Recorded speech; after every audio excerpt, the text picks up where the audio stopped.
Salam elek mehriban adamlar, ediz doğanlar, sağ urgun oturan mısınız? İnhe bugün mehriban arkadağımızın arka durmağını, Türkmenistan rovaçlığın vatanı yelimizin yeni de bir rovaç günlerinin birini, miras tele yayılımını en yaxşı arzular, umutlar bilen ruhu çırağım gepleşigimiz yayılıma çıktı.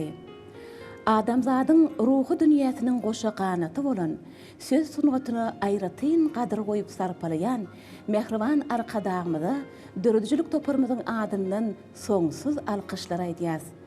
Aslynda ruhu çyragym gepleşigimiz, garaşdyrlygymyzyň taryhy toy seneleriniň birinde ýaýlyma berilip başlanypdy.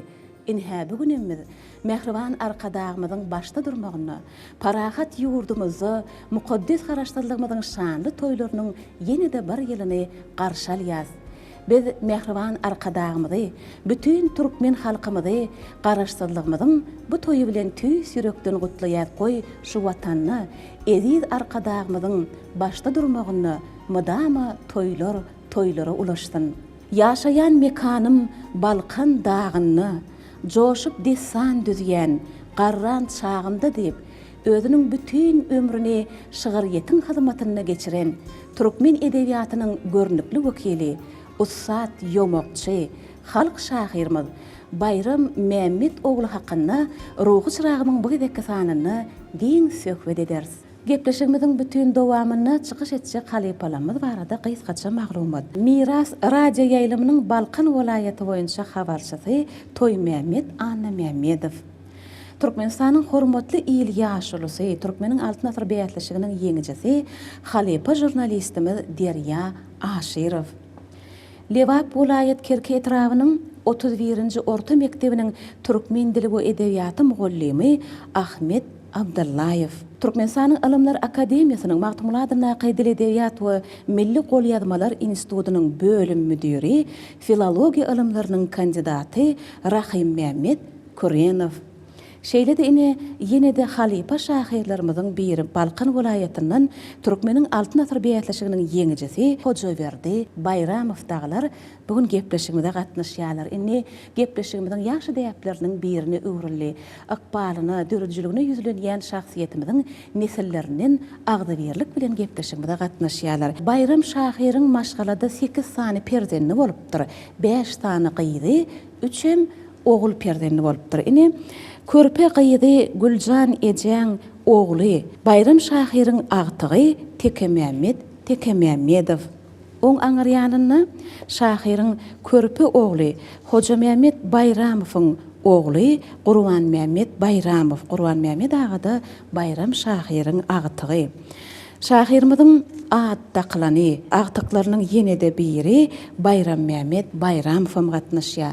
Bayram şahyryň çoğlugy Bagtyar Bayramow bab. Gepleşigimizde Türkmenistanyň Ilymlar Akademiýasynyň Magtymuladyna Dil Edebiýat we Milli Golýazmalar Institutynyň halk döredijiligi bölüminiň müdiri Güljamal Gummanowa da gatnaşýar. Oň aňyrýanyny oturan Mehrem Zenanlamyz ýene-de şahyrymyzyň nesillerinden. Olar barada gysgaça aýtsak, şahyrymyzyň Aýjan atly gyzy bolupdyr. Aýjan Ejeň gyzy şahyryň agtygy Merjen Çagylowa da.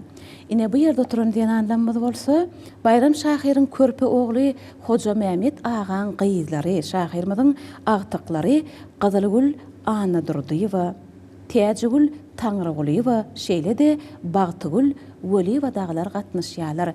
Biziň ruhy çyragym gepleşigimizde uly ahlas bilen gatnaşýan geljekki ýaş edebiýatçylarymyz, geljekki ýaş jurnalistlerimiz gatnaşýarlar. Olar Magtymuladyna Türkmen Döwlet Uniwersitetininden geldiler. Gepleşigimiziň dowamyny taleplara ýüzlenýär. Egerde sowallaryňyz bar bolsa, halypalarymyza ýüzlenip bilersiňiz. Gepleşigimizde Bayram şahyryň döredijligine ýüzlenmekden başlamaklygy isleýän şahyrda şeýle setirler bar. Haçanna Türkmenistanyň ýazyjylar birleşiginiň ilkinji gurultaýyny şahyrymyza çakylyk uğradylaryny ol wagtlar şahyrymyz biraz ýarawsyz eken, şol ýerden bir goşga salyp bir hat uğradýar. Şo goşgyň bir bendinde şeýle diýilýär. Bayram şahyr gitsim diýip küýetse, dessan düzüp hemmeň göwnün jaý etse, ýazyjylar üýşüp meýlis toý etse, sagalman ýigdelmeýän ýatyp bolarmy? şeýle diýmek bilen şahyryň o döwürdäki öz ýaşan döwründäki arzu hyýalyny gepleşigimiziň ilkinji minutlaryna size mälim etmek isledik. Ýazyjy şahyrlary biziň şu döwrümizde gahrman arkadagymyzyň hut özüniň aladalary bilen edil arkadagymyzyň özü söz sunugatyna aýratyn sarpa goýup edil beýleki ugurlarda bolşy ýaly şahyranalikda da ussat bolan soň ýaşap geçen edebiýatyň taryhyna ýyl goýup giden adamlara aýratyn sarpa goýýar. Şoň üçin her bir ýazyjy şahyryň alymyň, ussat mugallimiň, jurnalistiň gara dürli ugurda tedigi zehini bilen ak yürekden hyzmat eden ogullara aýratyn sarpa goýup şu döwürde ýatlamaklyk üçin hut eziz arkadagymyzyň özü bu ugurdan ussat bolan soň aýratyn gadry goýýar, sarpa goýýar. Muň üçin ben mehriban arkadagymyza şu ruhy çyragym gepleşigini taýýarlaýjylar, oňa gatnaşyjylar, gepleşigimiziň muşdoklarynyň adyndan ýene bir ýerde tüýs yürekden sag bolsun aýdýar. Goý mehriban prezidentimiziň jany sag, ömrü uzak tutýan ähli tutumlary rowaj alyp maksatly menzilleri barha ilerlesin. Ine şeýle diýmek bilen Halipa jurnalistimiz Derýaga söhbeti size geçirýär. Ünür halklaryň arasynda bir şeýle söz bardy. Haýsy ýurdun ýolbaşçy öz halkynyň edebiýatyna, sungatyna, medeniýetine nähil hormat goýan bolsa, şol ýurdun ýolbaşçysynyň özüniň dünýä garaýşy, umman halkyna, watanyna, döwletine ýolbaşçylyk edilişi keskitlenýär. Biziň hormatly prezidentimiz hem hemişe ilkinji aladalary şu bilimi, ılımı, şeýle hem edebiýaty, milli medeniýetimizi ýokary götürmek barada köp işler etdi. Döwlet namalary, kararnamalar çykaryldy. Şu özüniň kän işine, siýasy, ykdysady, medeni we beýleki işleriniň daşyndan şu halkyň milli medeniýetine hormat goýup onu ýokary götürmek barada köp işler etdi. Onun aýdýan datlary, namalar hemişe söz bilen işi deň gelip durmuşda öz ornuny tapyp gelýär. Ine geçen tarihimizde çeper dörejülüğü eserleri bilen tanadan yazılanmaz ve beýleki medeniýet işgärleri, akyllarlamız barada hormatly prezidentimiz özüniň ensiklopediýa häsiýetli eserlerine de ýüzlenýär. Biziň Ak şäherimiz Aşgabatda şu geçen asyrlarda özleriniň akyly paýgasy, bilimi bilen köp işler bitiren akyllarlaň, ýazgylaň, şahyrlaň hem beýleki sungat işgärleriniň ilham teýilgähini döretdi. Ilham teýilgähine de şeýle bir zatlary başdan geçirýärse, ýazgylaň, şahyrlaň eserlerini okap, ilham teýilgähine barýan bolan lezzet alýan, ilham alýan. Şulam hormatly prezidentimiziň şu sungaty, edebiýaty, medeniýete goýýan hormatlarynyň tyýlaglarynyň biri. Ine türkmen tele ýaýlymyna bolsa, ruhut çyragym gepleşiniň başlanmagy, munna bolsa biziň nusgalyk şahyrlanmagyň, edebiýata hormat goýan adamlarymyz, edebiýatçy alymlarymyz baradaky berilýän gepleşikler dinleýijiler tarapyndan gyzgyn garşylanýar.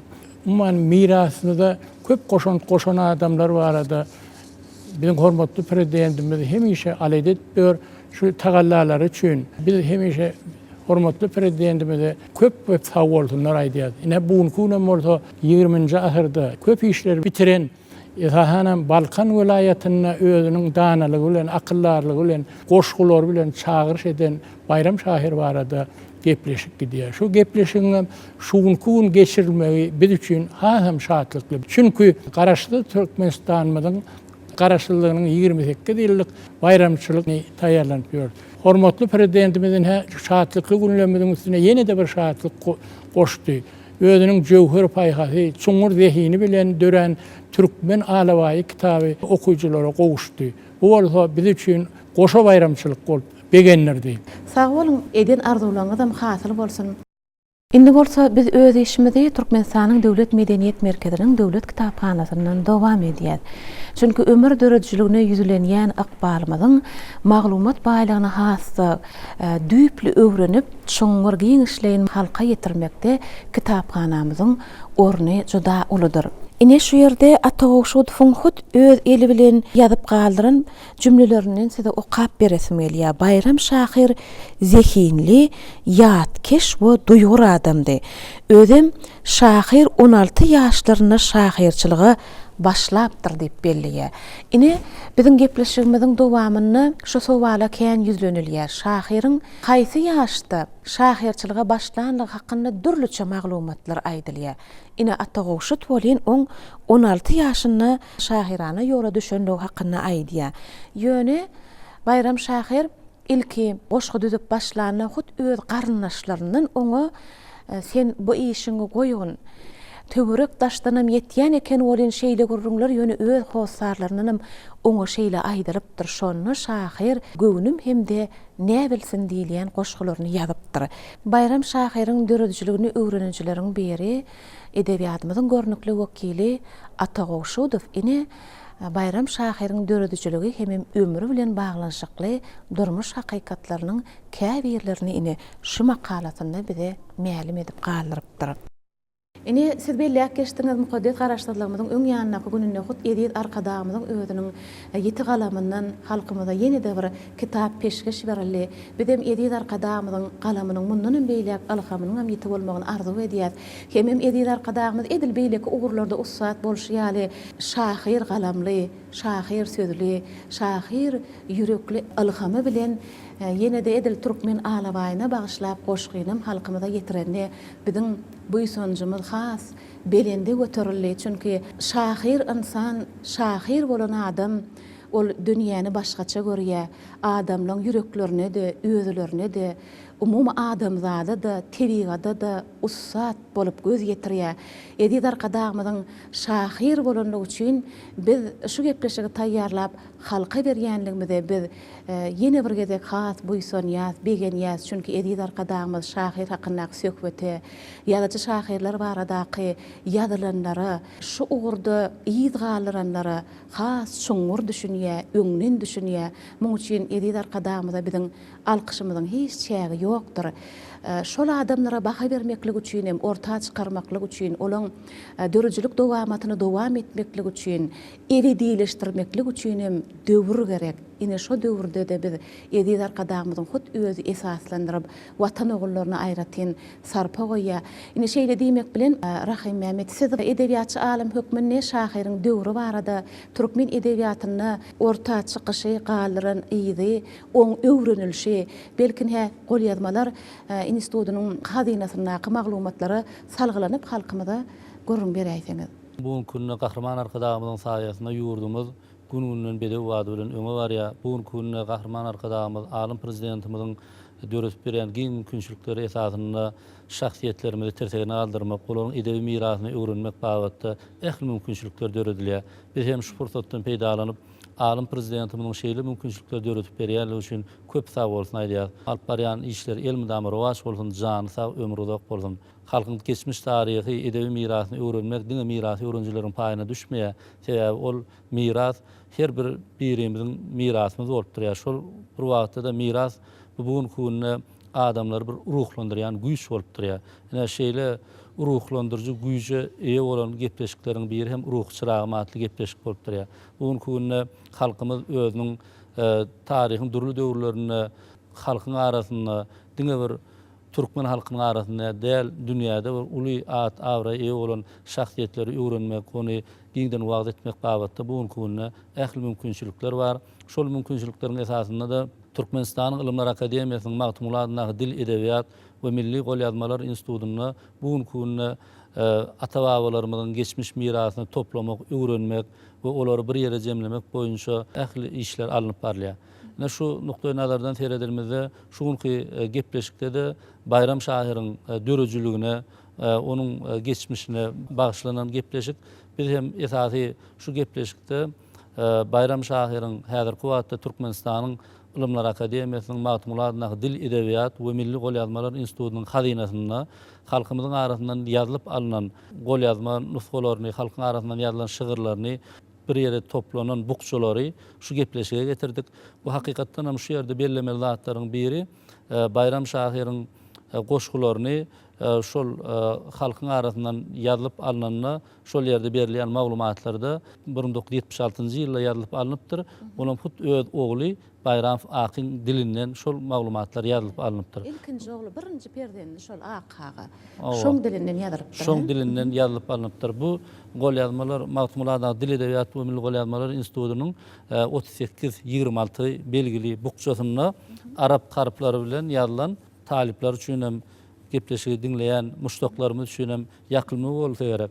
Bayram Şahir Muhammed oğlu, Arap ýazywyny Muhammed oğlu diýip berýär. Ýöne şol Muhammed Mehmet oğlu maglumatlar iki görünüşde gelýär. Bir maglumatda Ataşutfun toplan maglumatlaryna 1871-nji ýylda diýilip berilse, muny 1882-nji ýylda ineden doglan diýip berilýär. Şeýle de 1948-nji ýylda jewelle aradan çykan ýen maglumat duş gelýär. Umman Bayram Şahiryň goşgularyny ýyl arasynda aýdylyp köp yerlerde belli şu maglumatda berilýär. Şeýle de Bayram Şahiryň 3 gözel diýen goşgusy gol ýazmada getirilýär. Näştada şu berilýän maglumaty Bayram Aky 14-nji aý 1976-njy ýylda beripdir. Ýaşy da 68 ýaşynda diýen maglumat ýazylypdyr. Maglumaty şol wagt ýazyp alan Begjanow Amannurdy. Şu Begjanow Amannurdy şu maglumatlary şu Bayram Şahiryň ogly Akadan ýazyp alypdyr. Şahiryň perdentleri barada aýdanmazy Ataşut şeýle belliýär. Bayram Şahir ilkinji perdenni, ilkinji ogluny şeýle gowy görer eken. Perdentlik borçlaryny durmuşda ýerine ýetirişini öz oglundan özi hoşal bolup aýratyn onu gowy görýän eken. Ödem şol ogly bir wagtlar otlyň bu bilen işledilýän görnüşler, ulanylýan döwürlerini ussat ökde sürücü bolupdyr, otly sürüjüsi. Ýöne ol bir wagt aradan çykýar. Bayram Şahiryň şol ogly türkmenliň arasyny şol wagtky otly sürüjüleriniň ilkinjileriniň biridir diýip Ataşut belläpdir. Şol çağalarynyň arasyndan iň körpe oglunyň şeýle bir zähmet söýür bolanlygyny, watan söýüji bolanlygyny belleýärler, emma Bayram Şahiryň görüp bilmeýändigini Ataşut ine şu ýerde aýratyn belläpdir. Ýene de bir maglumat berilýär Bayram Şahiryň ýaşan döwrüne, hatda şu 1910-njy ýylda şol döwürdäki atlar bilen Krasnovodskda diýip berýär bärden. Öňkü ady häzir Türkmenmaşy şäherinde şol ýerlerde bir umman maňyşlykda 1910-11-nji ýyllarda bir güýçli soğugyň bolanlygy, hatda 7 güllap bir howaň dymgyzyl diýip berýär. Şo gyzyl bir soğuk hawa bolanlygy, hatda adamlaryň bir şol mal garalarynyň bir ýitirip soğukda köp adamlaryň eziýet çekenligi, ziýan çekenligi bilen baglanşyk maglumat berilýär. Şonu Bayram Şahir Guruganyň diýen bir goşgy ýazýar. Şu Guruganyň diýen goşgy hem şu gol ýazmada beýan edilipdir. Bu maglumat hem şol ýazan Begjanow Amannurdy. Ýöne şu goşgyň aýdan Bayram Aky diýip şu maglumatda getirilýär. Umman bularyň sany biz köpeldip bilerse, şu ýerde öz oglundan ýazyp alynan maglumatlar, şu gol ýazma çeşmelerine berilýän maglumatlar. Indi şu sowal döreýär-de 1871-nji ýylda doglanıp ähli edebiýatlar berýär. Bärde bolsa ikinji bir sene belgilenýär. Indi siziň pikiriňizde şonu elbette ýyllar dowamyny öwrenilendir. Agla we köp çeşmeler 1871. Şonu näme düşündirýärsiňiz? Indi şu maglumat bilen baglanşykly biz bu halkyň arasyndan ýazylyp alynan maglumatlar, ýöne biziň şu pikirimizçe şol Ataşutfyň berýän maglumaty bar şu ýerde. Olam biz häzir şu gepleşige şol bukçany hem getirdik. Bu bukçada berilýän maglumatda 1871-nji ýylda diýilýär, berilýär. Ýöne hakykatdan hem edebiýatda da şol maglumat teoreklerin öwrenilenligi sebäpli şu maglumatyň üstüne durulýar. Şonuň üçin ol maglumatlar dürlüp bolup biler. Ýöne alymlaryň soňky pikiri şu 1871-nji ýyl diýen maglumat geldi. Bu maglumatlar ýazylan Ataşut tarapyndan ýazylan maglumatlar soň geçirilen. Häzir kuwatda bir Magtumulada Dil Edebiyat we Milli Gol ýazmalar institutynyň 674 belgili bukçasynda saklanýar. Bu ýerde Bayram Şahir onuň dörejiligi barada maglumatlar berilýär. Şu ýerde de Bayram Şahir 1871-nji ýylda Balkan dagynyň töwereginde doğulupdyr diýen maglumat öz beýany tapýar. Ataşut diýen maglumatyň ýerine ýazylypdyr. Şol ýerde aşygyna näde diýler, ballary bar. Man bir näçe goşgular senin ýaryň men bolarmen Bayram Şahyryň näzbeki bilen aýdyşýan aýdyş goşgulary. Man şu bukçada öz beýany tapdyr. Bayram Şahyr barada siz bilýänsiňiz, ylymy ýeşeden filologiýa ilmlarynyň kandidaty, Allahyberdi Uraz tagan ýöne onun öňki ýyllarda mälim bolşýaly edebiýatymyzyň görnükli wekilleriniň biri Atagowşudow. Bayram Şahyr barada kän makalalar ýazypdyr özüm. Ýazan makalalaryny ol Bayram Şahyryň özü bilen duşuşyp öz dilinden eşitden ýatlamalarını, maglumatlaryny, wakalaryny salgylanyp şol esasy bir näçe gazet sahypalaryna makalalar bize galdyrypdyr. Bizim Atagowşudowyň Bayram Şahyr hakynda ýazanlarynyň käbir zatlary size ýetirmekçi. Ine şu ýerde Bayram Şahyryň ömrü we döredüçilik hakynda diýip Atagowşudow makala ýazypdyr eken. Muny biziň gepleşigiň dowamyny size ýetirmedik maglumatlanmadyň bir näçesi bar. Atagowşud Bayram Şahyr bilen duşuşypdyr. Ine şol duşuklarynyň biri hakynda aýdýar şu ýerde. 1940-45-nji ýyllardaky bolup geçen watançylyk uruşy ýyllarynyň günleriniň birini Atagowşud Bayram Şahyra gabat gelýär. Ine Atagowşud şeýle diýär.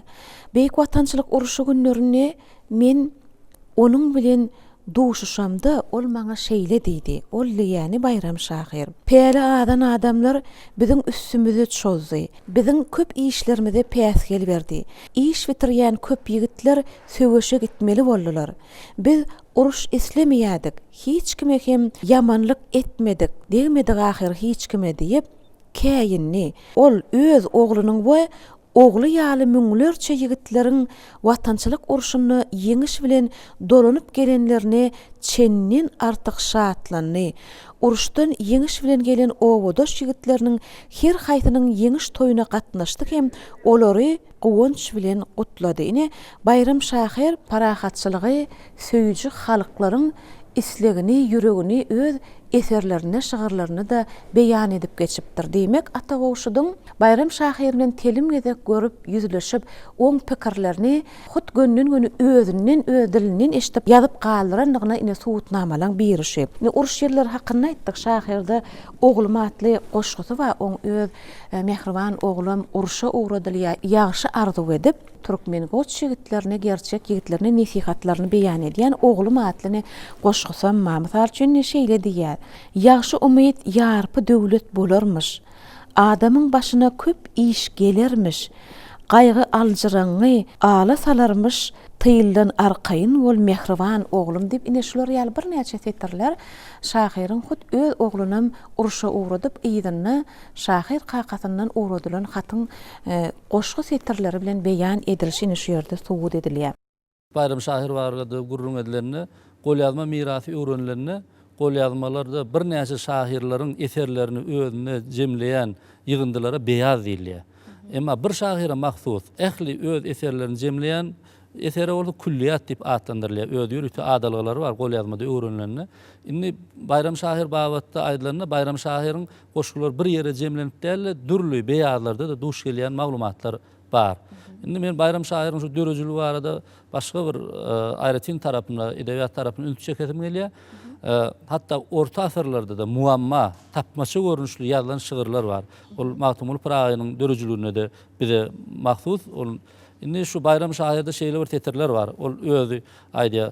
Ol nämedir? Mydam bolar ýazdek.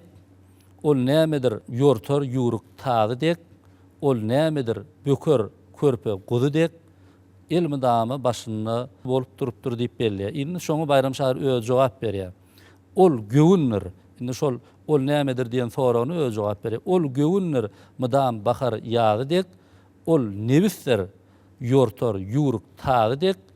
Ol ýürekdir böker körpe guzy dek. El mydama başyna böküp durupdyr diýip Bayram Şahyr şu ýerde şu muamma görnüşli, ýani tapmaça görnüşli şygyry öz hem soragyny hem jogabyny öz beýan edýär. Bu görnüş biz orta asyrlarda Zahireddin Muhammed Bagyryň dörejiligine de duş gelýär. Bu şair hatta şu döwürlerde Bayram Şahyryň atdaşy Bayramhan Türkmeniň dörejiligine de şu atlara gabat gelýär. Bu diýiligi Bayram Şahyryň döredijiligi giň umman ýaly şol bir wagtda da halkyň dili bilen Bayram Şahir halka ýüzlenýär. Hatta Matumul Pragynyň goşgulary bilen hem deňeşdiremizde ol Bayram Şahir şol Serdar Bagşyň ýanyna baryp diýe köňlüm diýen goşgusyny aýdyp beripdir diýen maglumat barda. Şol ýerde Matumul Pragynyň 20 messan gezerdim, 20 mäşde ganym okun düzerdim, 30 atlar minip gezerdim, 30 mäşde ters ýoşan güllerim, ýani düşen güllerim atly goşgusyndan Bayram Şahir şoň ähende 20 messan men ışık eseri başımda yığın kurap toy tuttum gyýjuwalar daşımda göýe bir däli mejnun boldum 20 ýaşymda besläp bedew tazylar algyr guş bilen diýip şu köňlüm atly goşgusyna beýan edýär. Umman biz bu misalları köpeldip bileriz. Ýöne Bayram Şahiryň şuun kununa döredijiligi Gahrman arkadagymyň saýasynda giňden öwrenmäne, onu halkymyza, ýaşlarymyza, talip ýaşlara ýetirmäne mümkinçilikler döredýär. Bu zatlar tarih, geçmişini bilmesen geleceğine ınamlı qadam basıp bolmaýar. Bu kununa hormatly prezidentimiz geçmişimizi öwrenip, şu ata-babalarymyzyň ýol ýörelgesine eýerip, mirasymyza sarpy goýup, häzirki wagtda Gahrman arkadagymyň alyp barýan siýasatyna öz münasip goşundy goşmak biziň her birimiziň mukaddes borjumyz bolup durýar. Şol borçdan hiç birimiz çetleşmeyen barha ceviz bolup arkadagymyz agdy birlikde bir taçaga jem bolup hem alimler hem edebiýatçy mugullimler hem ýazyjy şahyryň ýa-da döredijligini ömrüne ýüzlenýän şahsiýetimiziň nesilleri hemmeleri bilen bilelikde agdy birlik bolup halka şeýle gepleşikler ýetirmekde de ediz arkadagymyzyň özü bizi gollap şeýle uly mümkinçilikler döredip berýär. Muň üçin hemmemizin diňe ak ýürekden zähmet çekmegimiz galýar sözüň dogry manysyna. Oň ilkinji zähmet çeken ýollar hakynda da kän aýdylýar. Oňa awçy bolupdyr ýa-da seyis bolupdyr, çapyksuwar bolupdyr diýilip bir näçe maglumatlar bar. Ine Atagowşudow hut Bayram Şahiryň özüni görenden soň, şondan soňky ýazan makalasy bize has hem ynam döredýär, hem biziň orta oklan sowalymyzyň anyk jogaby bolýar. Hakykatdan Bayram Şahir ol şol döwür barly adamlaryň arasynda käbir seyisliň elinne bolup olara hyzmat edipdir. İlkiler ol ýaşlykdan, çağalykdan çapyksuwar bolupdyr. Şoň üçin hem Atagowşudow Bayram Şahiryň ilkinji käri hünäri zähmet ýoly çapyksuwarlykdan başlanýar diýip belläpdir. Bayram Şahir ilkinji nowbatda ol şahir. Oň ýaragy galamy bolmanyrda oň ýaragy dili bolupdyr. Ata köpek mergeniň ýatlamalarına da bar şeýle bir ýat keş hem duýgurdy. Bir gezek gürleşen adamsyny ýalňyşman badawat takyk baha bermäni başarýan adamdy diýär. Ýaragy dili diýil ýa-da bu da tiz pekim adam bolupdyr, şeýle bir onu zehin bolupdyr. Badawat adama jogap bermeklik. Dillen dile geçip gelýän ençeme ýatlamalar bar eken. Hoja berdaga siz şahyryň öz topragyndan geldiňiz. Şahir hükmüne şahirin dörejiligine garaýşyňyz. Täze juda jaýdar aýtdyňyz, şol sebäp başga bir zada sebäp bolýar da, siz geçmiş döwrümizde açyp görkezmek üçin gaty bir ajaýyp döwür gerek. Şol döwrüm Gahrman arkadagymyz öz türkmen halkyna berdi. Geçmiş edebiýatymyzy, medeniýetimizi, sungatymyzy, taryhymyzy öwrenmek üçin şeýle bir giň mümkinçilik açyl. Ony dörejilik adam hökmünde de, alim hökmünde de, islendik işte işläp ýören adam hökmünde de öz geçmişimize ter salmak, şuňyza baha bermek, ertek günleri ýaşydan ýaşy umytlar beslemek giň mümkinçilikler döretler. Şol geçmiş edebiýatymy öwrenmekle döredilip berilen mümkinçiligiň özü başga bir zat bilen deňeşdirip bolmajak mümkinçilik. Islendik zat beýik bolanda, ol goşgam bolsa, eserim bolsa, nakalam bolsa, öz ary gurrun edilen riwayatam bolsa, badawat dinleýijiniň aňyna, kalbyna galýar birinciden. Şu Bayram Şahir hakynda men misalları getirip biljek. Öz başymdan Bayram Şahirä nähir imrenelligim ol şol urdan ýokarylym okarlygym üçin hem däl şonuň goşgularyny, şol eserlerini, mirasyny ýygnanan adamlar bilen duşup ýygnalanmada. Ýene bir başga bir zat Bayram Şahiryň eserleriniň täsirli, gudraty aýdan nesine halkyň kalbyna ornap bilenligi dinleýijiň. Günmatar sebäpde şu özüm dağlarda gezip, üstüne de Bayram Şahiryň aýdanyna şol öňki hakdan berilen zehin bolan soň öz aýdýan zatlaryny bedetleri ýanky ökap öwrenip bilmendir. Ýöne şol ýekin berilipdir. Men şahyr okmunda Bayram şahyry başga ýylrak baka beresim beli aslında şahyr diýen halka islenlik şahyr öz ýazýan temasyna näçe belet bolsa on kökü damlaryna nähili barıp ýetýän bolsa ol şonça da o goşgyn döredip bilýär. Bayram şahyryň dağlar hakda ýazan goşgularynyň ýa-da türkmen bedewleri hakda ýazan goşgularynyň hiç biri beýleki nuskow edebiýatymyzyň wekilleriň dörejiliginden birjikde aşak düşenek. Özüm üstüne de şol dörejilik dünýäsynyň ýa-da suratkeşiň ýa bolmasa bagşynyň özüniň ünsüni çekip bilýär. Ine biz mätäjiniň seýdiniň goşgularyna has içgirrak görýärse bedew temasyny boly. Ýöne Bayram şahyryň islenlik bedew hakda ýazan goşgularynyň sany boýunça da, hili boýunça da nuskow edebiýatymyzda ýa şahyrlaryň hiç birinden kim däldigini men şahyr hökmünde aýdyp biljek. Şahyrymyz hakynda welaýat gazetlerine de berilipdir. Ine şu ýerde Balkan gazeti bar. Şu Balkan gazetinde de şeýle makala berilýär. Aman Murat Kiçigulowyň makalası Bayram Aýdar galp bolmaz sözümde diýip. Şu makalaň adym ýöne ýerden däl, bu hut şahyryň öz goşgusynyň setirlerinden alynan sözi baş edip ulanypdyr. Bayram Aýdar galp bolmaz sözümde märekäge gelse iýiliň gözünni, çapga gitse ähli bedew ýygyny al asmanyna ganat kakar gyrgunun. Ine gyrgunun atly goşgusyndan alynan sözi baş.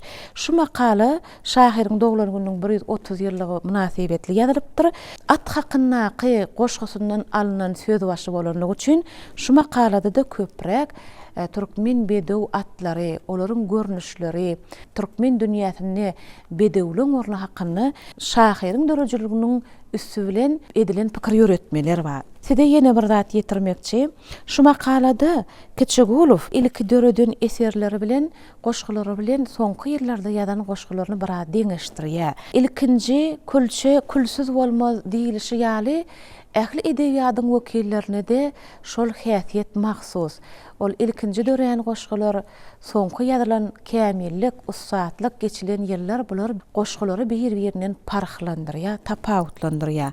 Şahyryň soňky döreden goşgularynyň üstünligi hakynda Kiçigulow durup geçenni, onuň türkmen atlary hakyndaky ýazan goşgularyny salgylanyar.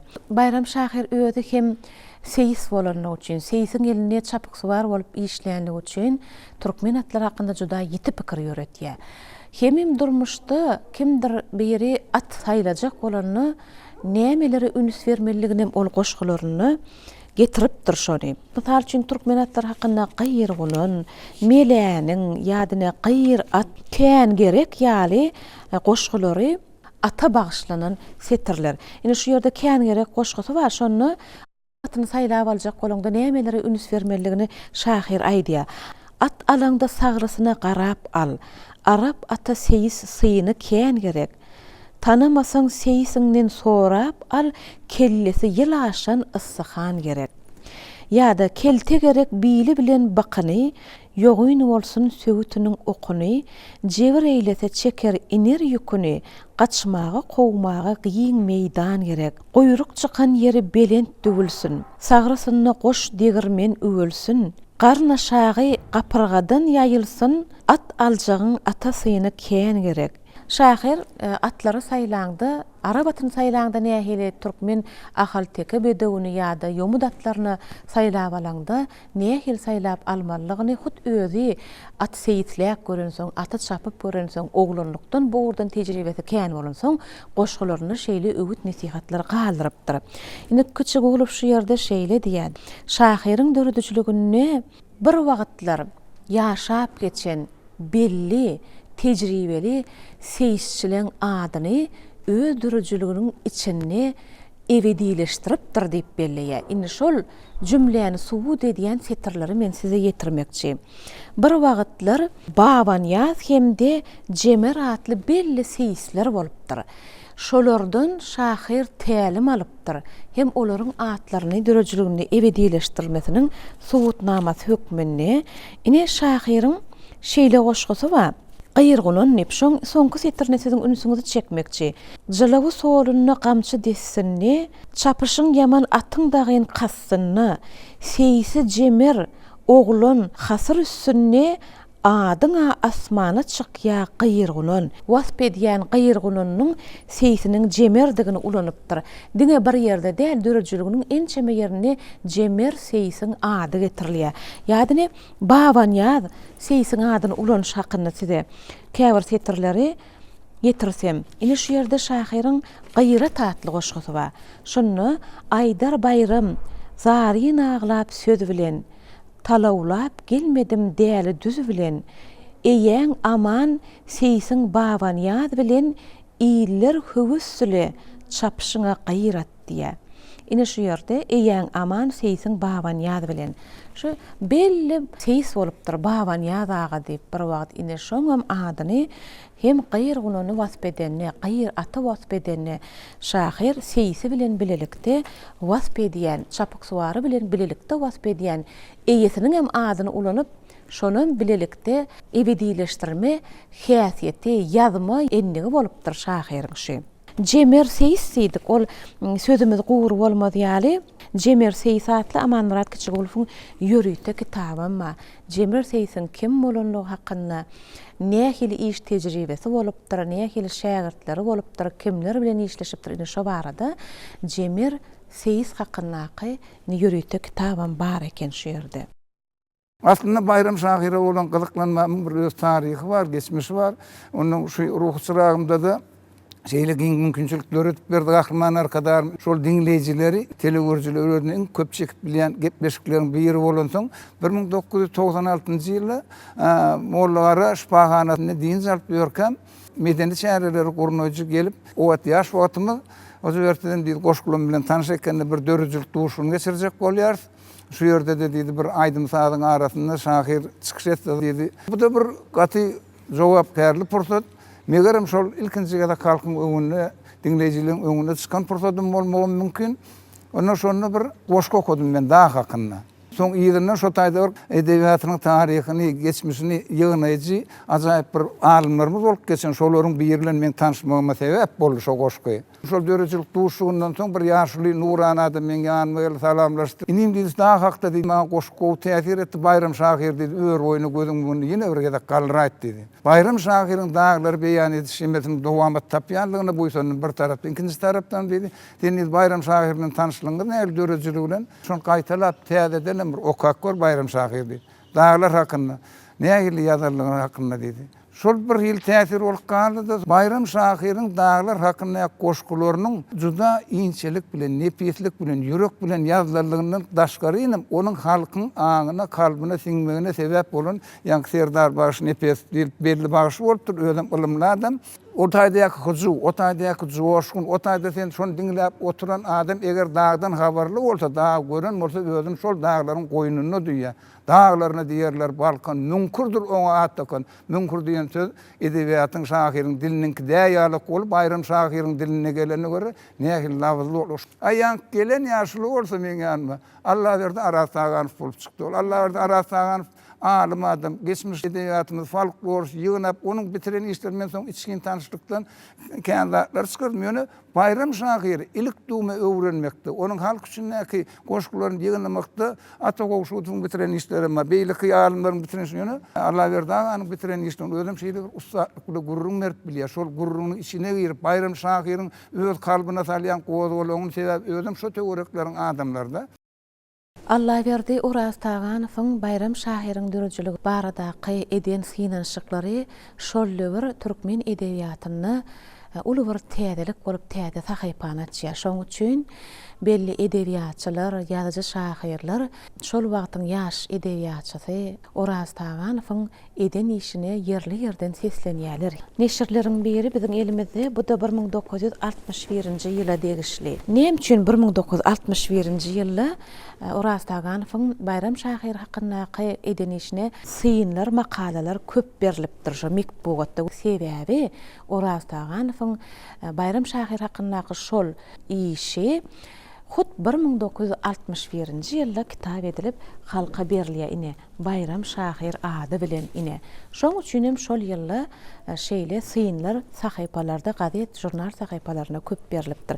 Ine şu ýerde de berilýär. Aý Nazarowyň iki döwrüň şahyry atly makalasy bar. Bu makala şol ýyl şahyrymyzyň doglan gününiň 90 ýyllygyny gabatlanyp şol münasibetli ýazylýar. Aynazarov ýene-de okuýjylara bir täzeligi ortağa çykarýar. Bayram Şahyr Türkmenistanyň ýazyjylarynyň ilkinji gurultaýynyň delegaty bolupdyr agdasy. Şu ýagdaýyň özi Şahyryň dünýä garaýşyny, aň düşünjesini giňeltmeklige sebäp bolupdyr. Onuň şondan soňky düzen goşgulary halk arasyny gyzgyn garşylanýar diýip, ine şol wagt 61-nji ýylda Aynazarov belliýär. Häzir neçeme ýyllar geçdi şondan bäri edil şu döwrüň jümmüşini ödeninde durup ýene-de Bayram Şahyryň goşgularyny syň etseň, soňky ruhlanyp döredip başlan goşgulary häzirki döwrüň nazara bilenim juda uly ussatlygy eýe diýip biz çekinmeýän aýdyp bileriz. İkinci bir aýtjak bolýan hakykatem islenlik Şahyr özüniň goşgusyna döredilen aýdymyň hiç wagt könülmejegini duýsa, ol iň bagtlardan bolýar. Häzir buna çelli Bayram Şahyryň dağlar hakyna goşgularyna aýdylýan aýdym islenlik derejedäki toýuň bede bolup bilýär. Bayram Şahyryň şol goşgusyndan birini okap bersem, dağlar diýsem waspyň durup, bir watan tutdugum dağlar, saýasynda çadyr gurup, kän meýlis etdigim dağlar, şerap suwuň içdim, sorup, awawladym kemer syrip, bağlarynyň gülün tirip, miwesini dağıttygym dağlar. Ince janlar döwran süren, hiç aýrylmaz kezliň gören, gara balkan dağı diýirler, gaýaňda kaplanlar şiirler, üstüňde ağçy mergerler, çağırsa yetdigim dağlar.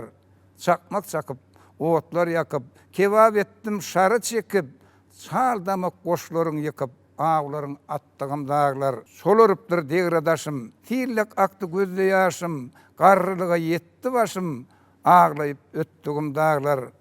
Bayram näsin ýanyp beşdi, bagymdan bilbilim uçdy, nesibämiz aýra düşdi, himayet etdigim dağlar.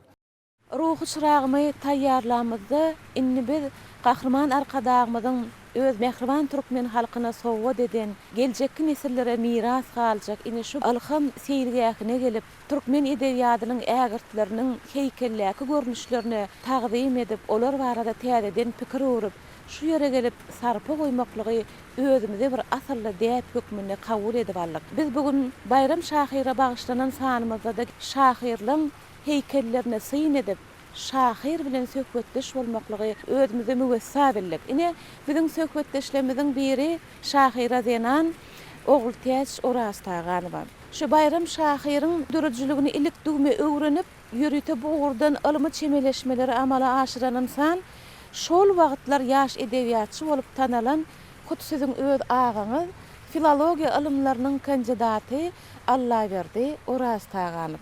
Bayram Şahyr hakynda agaňyzyň eden işleri barada Bayram Şahyryň döredişiligi ykbaly bilen gyzyklanyp ýörkä, belki duşşansyňyz oň bir edebiýatyň gözleglerini amal edýäkä, ortağa çykaran sowallary bilen bir bilelikde ýüzleşmeli bolansyňyz şular barada aýdyp bereýin bize. Sağ olun. İlk bilen ätäde ol näme şular ýaly gepleşikleri döredip gahman arkadagymyz halkymyza bir ullukan terpa etýär. Her bir adam şol gepleşige sabırsyzlyk bilen garaşýar da bular näme gahman arkadagymyzyň ýazyjylara, şahyrlara goýan tarpasyndan gelip çykýar. Ene biz bir näçe öňem siziň alyp barýan şeýle gepleşikleриňizde gatnaşdyk ýöne şuň kugünne şu gepleşigiňiziň Bayram Şahyra bagşlanmagy bizi diýseň begendirýär.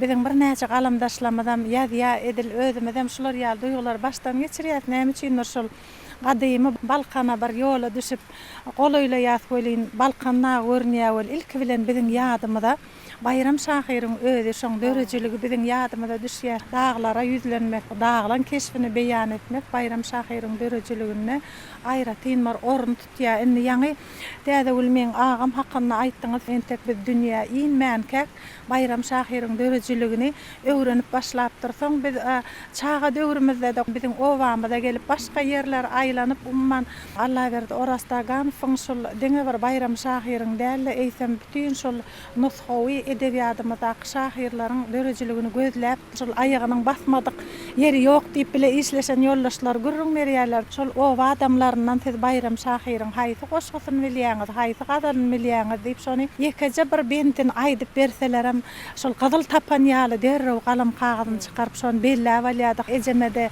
ýüzlenip degişýärdi da sen bir üýtgeşik okan ýeriňem ýok bolan ýöne senden sorasaň bir hilek ilik dume hemme zady var çürtgeset aýdyp berýän diýip şol ejem bir ýatkeşlik gowda şonda käbir bentlerini zatlaryny aýdyp berse derrew ýazyp şoňa şeýle çaga ýalyk begen ýady ýekeje bayram şahyryň Döwlet Mämet Balgazylyň dörejiligini şeýle bir söýüp öwrenli de şoňa çynem elbetde şol şahyryň ady tutulsa şahyryň goşguly kitaby elime düşse ilki bilen şol Allah berdi orasdagan soň bir keşwi gözüňimde jarlanýar ol şol men soňa waka hewesimi duýdy da edebiýatda bolan şonda da sen şahyrlar öwrenersiň diýýärdi menem ýok men goşgy ýazmany gowurýan nisemem şol Döwlet Mämet Balgazylyň bayram şahyryň dörejiligine ýüzlenmegimi özüniň gözleglerini dowam etdirmegim şeýle tüýsürekden isledi de ol hasam şol Allah berdi orasdagan şol bayram şahyryň hemme goşgularyny ýaly özi ýatdan bilýärdi. Bellikleri medýädi, şumat maňa beren şol kitabyna da ol gara galam bilen bellijekler edýärdi. Ol şeýle belläpdirdi, sözüňizi bölýän bagyşlaň. Ekmesen gögürmeýşi ýaly, bejermesen hasyl bermeýşi ýaly, oturmasaň başyňy agyrtmasaň eser döremeýär diýip ýazyjy şahyrlaryň zähmetini joda uly baha beren alim bolupdyr. Edil şol kynçylygym alymyň işinde de bolupdyr diýip düşünýänler şonu. Şol Allah berdi orasdagan soň öz dörejiligine bagşlap ýazanam adamlar bar da şonu esas şolaň belleýän zady sessiz işleýän alim diýdi. Sessiz işleýän alim diýip baha berýärler. Ýöne özüm şol meni ýanyna çagyryp sen bayram şahyryň haýsy goşgularyny gowurýan. Men şu kitabyny şaglap iner bir gütler diýen goşgyny ilkinje etip goýdum şoň sebäbi näme diýip menden soraýatda menem käme hala özümçe jogap berýärdim. Käme halam sessiz ýadım şonna şol iň gowurýan goşgularynyň birinde şo şeý diýetde görýäňmi Aýdar bayram tilin bilseň şaglap iner bir gütler diýär. Şo diýär bir güt diýilýän zat adama güýç berýär diýetde. Şo görýäňmi şo goşgyny okaňda ýüregiňe sen ýaş bolsaň men ýaşly adam şonna da şo goşgy bayram şahyryň şo goşgy bir gütlen keşfini dünýäňde janlandyryp saňa güýç berýär daglardan şaglap inen bir gütler görýäňizmi şolar bir synlak gördüňizmi şolaň hemmesini dünýämizde janlandyrýar. Şu goşgyny şoň üçin men şu saýlama eserlerine bayram şahyryň saýlama eserlerine birinji goýdum şonu bilip goýgyn ýa özüňem ýatdan aýdyp bergin şonu nirede bolsa da diýip şol goşgyny hasam gowurerdi. Siz bize ýene de bir syry açyp berdiňiz. Edebiýatyň söhbet aglap iner bir gütleri atly goşgyny şahyry öwreniji alymyň saýlap ilkinji almasynyň sebäbini düşünürdiňiz. Alymyň şol eden işine edebi synçylar hem baha beripdirler. Şonda da belleýärler inhe Abdullah Muradowyň belleýişi ýaly Allah berdi Oraz Taganow şahyry öwrenenni on goşgularyny yerleşdirenni kronologik ýygyderligi saklamaklyga çalşandygyny belleýärler. Hem tema taýdan hem taryhy taýdan. Emma şaglap iner bir gütleri goşgyny bolan ol nişan hökmünni özüne ilki saýlap ilki goýandygyny size mälim edikden eken ýöne ol intek men ýazylan ýerine o pikirin gabat gelmedi. Mine şu edebiýatlarda ýazylmadyk. Halk arasynda, nesilleň arasynda, edebiýaty söýjüleň arasynda galan şular ýaly pikirleri, ýatlamalary halka ýetirmeklik biziň gepleşigimiziň esasy maksatlarynyň biri bolup dur. Dogry aýtýaň, täze boluşy bayram şahyry öwrenen adamlar elbetde känini Allah berdi Oraz Taganowdan öňünçägem Atagawşudow bir näçe işler etýär, ömrüni dörejilik bilen gyzyklanýar, bir näçe gaziet makalalaryna ýazýar, käbir maglumatlary görä özü bilenem ýakyndan gatnaşykda bolýar. Ene şol agam özüniň işlerini Allah berdi Oraz Taganow köplenç şol Atagawşudowyň sözlerini, şol makalalaryna, synlaryna ýüzlenip şoň esasynda da bayram şahyry hasam içgin aralaşýar. Şoň üçin özüniň makalalaryna da gurrunlaryna da diýär Atagawşudowyň ýazan datlary, toplan datlary bayram şahyry öwrenmekde maňa da bir gözbaş boldy. Men şolary Atagawşudowyň ilmi makalalaryny men okap öwrendim diýip masal şonu esas edinip esas edinipdir. Umuman diýjek bolýan adamlar özüm diýenler bizim goşgy ýazýar ya şolan hemmesini ýygna bilem. Kimdir birinin dörejiligini öwrenmek, ýygnamak üçin oňa iňen ulu hormat gerek, söýgü gerek diýip şoňa özüm sabırlılık gerek. Ha, sabırlılık gerek diýip şoňa bir hayran galyanna. Bayram Şahyr hakynda gürlesen gatken zatlar aýdasyn gelýär. Ol Kemine Şahyra başlan goşgusy diýermiň ýa aýdyşyk diýermiň. Häzir Gahryman arkadagy ýurdumyzda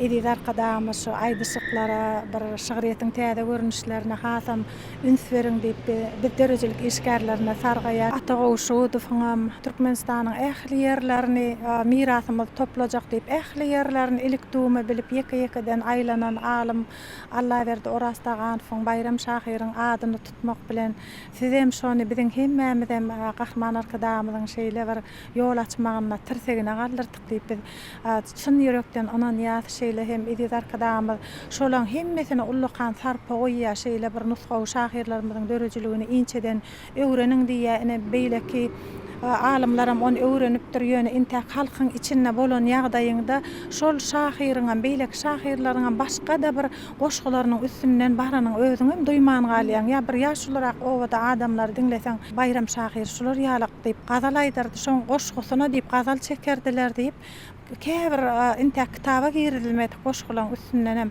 baraýan diýjek bolýan adam edip arkadaşymyzyň öwrenmäge mirasymyzy toplamana berýän mümkinçilikleriniň netijesinde ähli şahyrlaryň dörejiligi giňden bir açylyk gidip otyr da bir şoňa biz buýsan ýat begen ýat edip arkadaşymyzyň elmide ama janynyň sag bolmagyny alyp barýan işleriniň şuwlar kiýaldyry waç bolmagyny tüýsürekden arzu edýän. Şoň üçin Bayram Şahyryň şeýle goşgularyndan ruhlanyp özüm hem şo dağlara yüzlenmesin, dağlara söýgüsini bir hasam gowurýan şoň üçin şo ýere golaýlan wagtymda bir hili yüregimde şeýle dağlar bilen baglanşykly goşgy döreýär. Şonam şu ýerde bir wençigini aýdyp beräýin. Barsam salam berer ýaşyl baglaryň bölegi sen bu müdimi barlygyň görünüp başlady. Beýik dağlaryň Bayram Şahyr balgadyrly, balkanım diýeniň duýman galýan sebäbi balkan nagy diýeniň bilen hem täze ol kiçi balkan, ulu balkan diýip bir näçe böleklere bölünýär. Şol aýratylyklarym, şol gözelliklerim Bayram Şahyryň islendik goşgusyny okasaň şoňa inçeligi bilen göz ýetirip bolýar. Dağlar hakynda, dağlaryň gözelligi hakynda söz açdyňyz bolýan hem şahyryň dörejiligine ýüzlendiňiz, üstüne özüňiz ýetirdiňiz. Bu biziň her birimize şahyry gören şol dağlara tarap gitmek höwesini döredýär.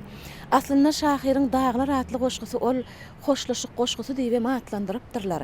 Çünki öz ojagyndan balkan töwereginiň töründen yer berilip İl günüň saçagyndan, desterhanyndan çörek berilen bu yerler bilen şahyryň hoşlaşmasy ýaly ony okyjylar kabul edipdirler.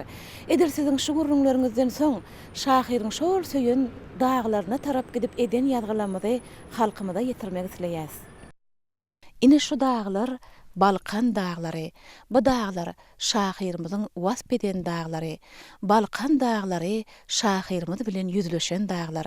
Şahyrymyzda dağlar şaglap iner bürgütler atly ençeme dağ tebigatyny, dağ gözelligini wasp edýän goşgularym bar. Ine hemmeňize mälimdir. Ýyllar geçip bu goşgu setirleri aýdymy öwürlüp halkymyzyň arasynda nesillerden nesillere geçip gelýär. Dostum biziň iýillerimiziň merdanydyr ýigitleri, seýilgähli dağlarymyzy hoş geçirýäs wagtlary diýip öz ýaşlyk döwrüni, oglanlyk döwürlerini şu dağlaryň eteginde oýnap, işläp, zähmet çekip, owlak guzu wakyp Balkan dağlarynyň etegine geçiripdir.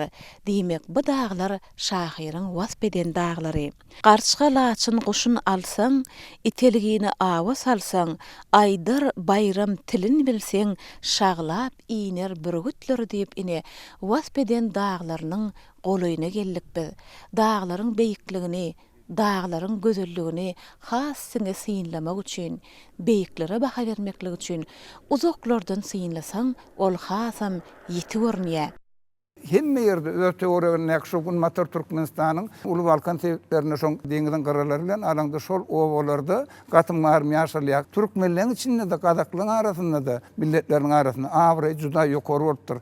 Şol Kazakların toyuna baranına bayram şahir geldi deyip toy 2 saatlık uğurlayan eken. Hemen koşkuları bilen, hemen şu öktürü bilen, şortoluğu bilen, halkın kalbine barayan sözler tapyarlı. Bunun ütkoşuk bir zekin bunun şahsiyetine. Yine şeyle şahsiyet taktı, şeyle büyük geçmişimiz taktı, şol acayip fırsatı döredip veren, öz aysını diyal, geçen dövrlere baka vermek için dövür gerek. Ol büyük cümle ayratin üns vermek, şu dövür geldi. Şu dövür bize peşkeş veren kahraman arkadaşım özüm, döröcülük dünyasının kalbine ağırlaşıp bilen, öz dörödüp bilen, özüm nuskoluk derecede dörödüp bilen kahraman arkadaşım da biz döröcülük işgärlerinin alkışının hiç vaat eksilmeyecekliğinden özüm aytıp bilecek. Yani şol zatları vasp etmek için döröcülük dünyasının vekilleri olan bize şahirlere, jurnalistlere, aydınçılara, sağdanlara şeyle bir mümkünçülük dörödüp verdi. Bilen zatın aytmağı, zekinin boyunca yazmağı, halkına hizmet etmeği, halka hizmet etmekten büyük mukaddeslik yok da, şonu veren kahraman arkadaşımın zanı sağ olsun, belin baş aman olsun, ilmidamı tutuyan büyük işler, dünya nuskolu işler, rovaşlığı devam etsin. Şeýle bolsun. Şu ýerde bir surat ba. Şu surat şol ýaşul adam, ak sakally, goja, Serdar Nepesov, Serdar bagşy hana şol. Serdar bagşy Edil Molla Nepesi miskin gylyjy, beýleki nuskawy edebiýatdaky şahirlaryň goşgularyny urjedip aýdyma öwrüp halka ýaýradan adam, şol bir wagtda bayram şahiriniň goşgularyny aýdyma öwrüp halka ýetiren adam şi. Serdar bagşyny şahirimiz özüne iň ýakyn dost, hemim halipası hasap edipdir. Ini on gapdalyny duran adam bolsa biziň ýanky adyny öwran gaýtalayan alymymyz şol döwür ýaş edebiýatçy bolupdyr. Halipalyga ýetip bu uğurdan kandidatlyk işi gorapdyr bayram şahiriň ömür dörejiliginden.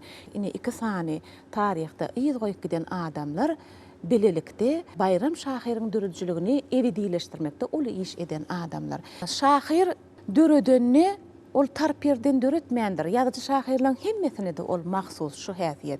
Ýöne bayram şahiriň bolyn islenlik goşgusyny alyp görseň, şoňa arasynda bir waka bar. Alim zenanymyz söhbetinde geçirmekçi şahiriň döredijligini ýüzlenilen ugurlaň birim gelin gyzyr hakynda bolupdyr. Siz şu arada alim nazaryňyzdan şahiriň döredijligi barada aýdyp berseňiz, ol şunu aýtmadylyk mümkin näl. Gelin gyzlary saza gelen gazlara meňzedipdir. Saz dinlemäge gelen, üşüp gelen gazlara meňzedipdir. Nähili gowy deňeşdirme şuň özi. Şu bayram şahyryň ulahy berilen sowat bayram şahyry öz ýaşan töweregini, öz ýaşan tebigatyny, şu jemgyýeti görüp ütköşük bir şagyrlara salyp şonu wasp etmek dehinini beripdir. Sebäbi bayram şahyryň bedene ýaňy özüňde aýtdyňda daglar şagyryna berilen şagla winer burgutlar diýen tetirler biziň eýýän mektep döwrüne ýatan aýdýan goşky tetirlemediň biri bolupdyr ýa-da. Sebäbi şu bayram şahyryň ömrüne dörejligini çemeleşeninde, okanyňda şunu şeýle bir ütköşük taraplary gözi iýilýär. Sebäbi biziň nuskawy edebiýatymyzyň wekilleriniň köpsini esasan denanyň gözelligi, 3-nji 3 ýogyn 3 ak 3 gara diýip berilýän. Gözelliklerden ütköşük tarapy bayram şahirde gelin gyzlary şu durmuşda görüşýär suratlandyrmak häsiýetleri bar. Ina ýaňy sada gelen gazlar hökmüne gödüňine getirýän bolsa, käbir şagyrlaryny bayram şahir biziň gelin gyzlamady wasp edenne şu durmuşda hakyky öz gözi bilen görýän häsiýetlerini, görýän sypatlaryny bir şahirany titrlere salyp beýan edip bilipdir. Gelinler şagyryna da peri gözelim ýaly şagyrlarda 3 gözel şagyryna da wasp edilenne şol hakykatdan hem gelin gyzlary şu durmuşda özüni nähil alyp barýan bolsa, şu sypaty bermek bilen şeýle aňardan dowam edip gelýän däpillige möstiripdir diýip bilýär. Ina şu bayram şahirde güleýdiğini tapa bilmedi, ýyla ýeter azyk bolar diýen tetirlerini biziň halkymyzyň arasynda ajaýyp nakal bar. Sebäbi gelin gyzlamyzyň gözelligi bilen wasp bilen, eliniň işligi bilen tariplenýän bolsa, şoň bilen bir hatarda süre agzaksyz bolmady diýilýär. Na şu taýda da şu bayram şahir şu halk arasynda bar bolan nakallary, aňlatmalary özüniň şagyryna salyp, halk dörejiliginiň ajaýyp nuskalaryny öz eserlerine şeýle çeperçilik ustatlygy bilen işläpdir, öz ustahanasyna taraşlapdyr diýip aýdy bilýär.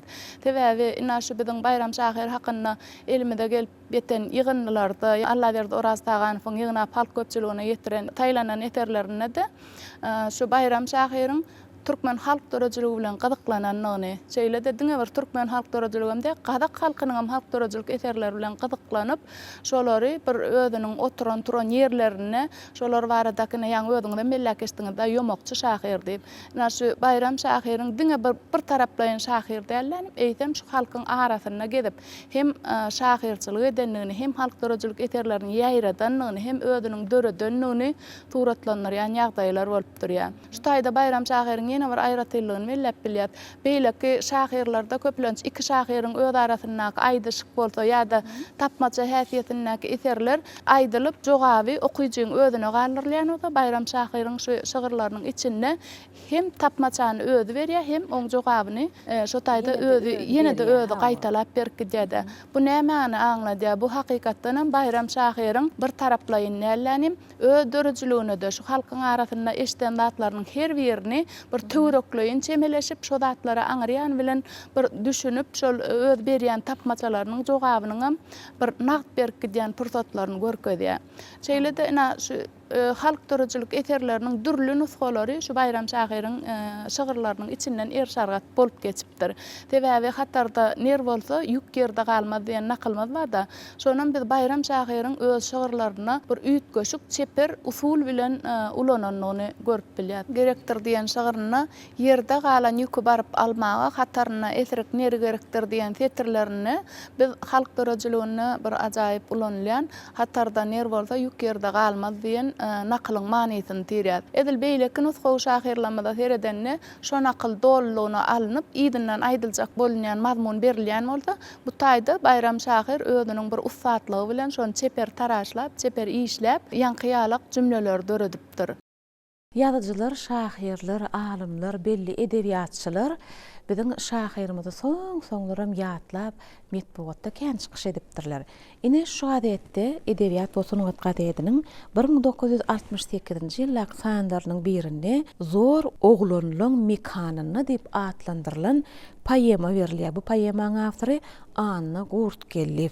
Ine şu ýerde Anna Gurtkelliň Bayram Şahyr bilen bir wagt durmuşynda bolan duşşugyny goşga geçirip poemaň arasyna goşupdyr. Näme şu hakynda aýdylýar. Bayram Şahyr bilen Anna Gurtkelliň aýdyşygy bar. Şonu sözlemdäki aýdyşygyny goşga geçiripdir. Ine mysal üçin şeýlerek tapdyrmaýan jümleler diýip atlandyrylýar. Zor oglanyň mekanyna diýip atlandyrylşy ýaly şol Balkan sebitlerine, newitin gazyň çykarylýan ýerine zähmet çekýän ýigitler hakynda aýdylýar. Zor oglanyň mekany diýip. Şolar baradaky wasfnamany, şolaryň çekýän zähmeti hakyndaky pikir ýöretmelerini nähil edip haýsy jümlede berjekdigini tapdyrmaýan jümleler diýip atlandyran Anna Gurtkelli Bayram Şahyryň jogaby berilýär. Tapdyrmaýan jümleni tapmaklygyň aladasyny ýörep gidip barýakam, şol jebel töwereklerini bir gözü gömgök, sakally bir ýaşuly, kelterek boýly bir adam maňa gabat geldi görüp otursam, ol şol edebiýatyň görnükli wekili Bayram Şahyr ekenini Anna Gurtkelli şonu Zor oglanyň mekany diýip atlandyran newitçiliň mekanyna borup zähmet çekýän, şol ýerde ýaşaýan türkmen ýigitleri hakynda eser döretjek bolany tapıp bilmeýän jümletini näme edip tapsam kam diýip Bayram aga öz halyny düşündirenni Bayram Şahyr oňa şeýle jogap berýär. Ýazy bermeli, tapmaly şol tapdyrmaýan jümleni, şol jümleler jemlenen soň ahyry aýdym bolup jadylar her diňläni. Sen wyşkalyň haýsysyny barsaň bar, taparsın şol ýerden gözleýän jümleňi, bolmasa gadyrdan bu bolşuň bilen kän bolar seň pikirleriň heňläni. Ine şeý diýäde, şol zähmetiň gaýnap, joşup duran ýerine baryp, ana ondan soň sen öz dümmen duran pikirini şol ýerde görüp, öz-özüň alhamlanyp, sahypalara geçirip bilersiň diýip şägirtlerini Bayram Şahyr şeýle jogap berer eken diýmek. Her bir meselede eser döretjek bolanda gözüňe getirýän durmuş pursatyň özüne baryp ýaşap görmeligini, soň döretmeligini Bayram Şahyr aýdar eken. Indi diňe bir ol özü bir wakaň üstünden gabat gelip goşgy düzmendirde il günüň haýyşy boýunça da şeýle goşgylar düzüpdir. Mysal üçin bir dologyny ýitirýän bir denanyň haýyşy boýunça ya ýene biriniň görendüýüşi hakynda ya ýene biriniň bir göwünne degse onu gelip Bayram Şahyry aýdyp şonu goşga sallarypdyr. Diýmek Bayram Şahyr şol bir wagtda ol öz illeşleriniň ýakyn maslahatçysy bolupdyr. Tökbeti size geçirýärleňine orta mektepde zähmet çekip ýören Ahmet Abdullayew Liwap welaýatynyň biziň şahyrymyzyň hormatyna gepleşigimize gelip gatnaşýar. Şagalary şu wagt orta mektepde şahyryň öwredilişi barada görüň beräýseňiz. Berkara döwletimizin bahtiýarlyk döwründe hormatly arkadaşymyzyň baş tutanlygynda biziň ýurdumyzyň ähli ulgamy gün saýyna däl saga saýyn öňe barýar. Edebiýatymyz barada gürüň edenmizde, çeper edebiýat barada, edebiýaty öwreniş ilmi barada gürüň etsegem, biziň hormatly prezidentimiz munda da özi görelde görkezýär. Älim içre at gezer romany, döwlet guşy romany, iýem okuýjylaryň iň söýgüli eserlerinin birine öwrildi. Indi edebiýatyň taryhy barada görüň edenmizde edebiýatyň taryhyny ýyzarlanmady her döwrüň bir öz şahyry bolýar, ýazgysy bolýar.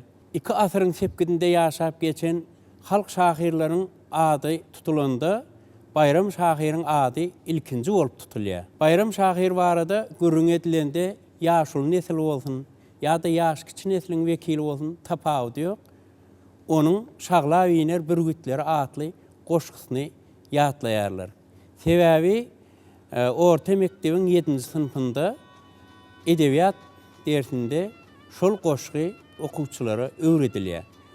Okuwçylar ol goşgyny şeýle bir çalt ýatlaýarlar. Sebäbi goşgy şeýle bir akkynly, aýdyma hiňlep aýdy bermeli görnüşde döredilipdir.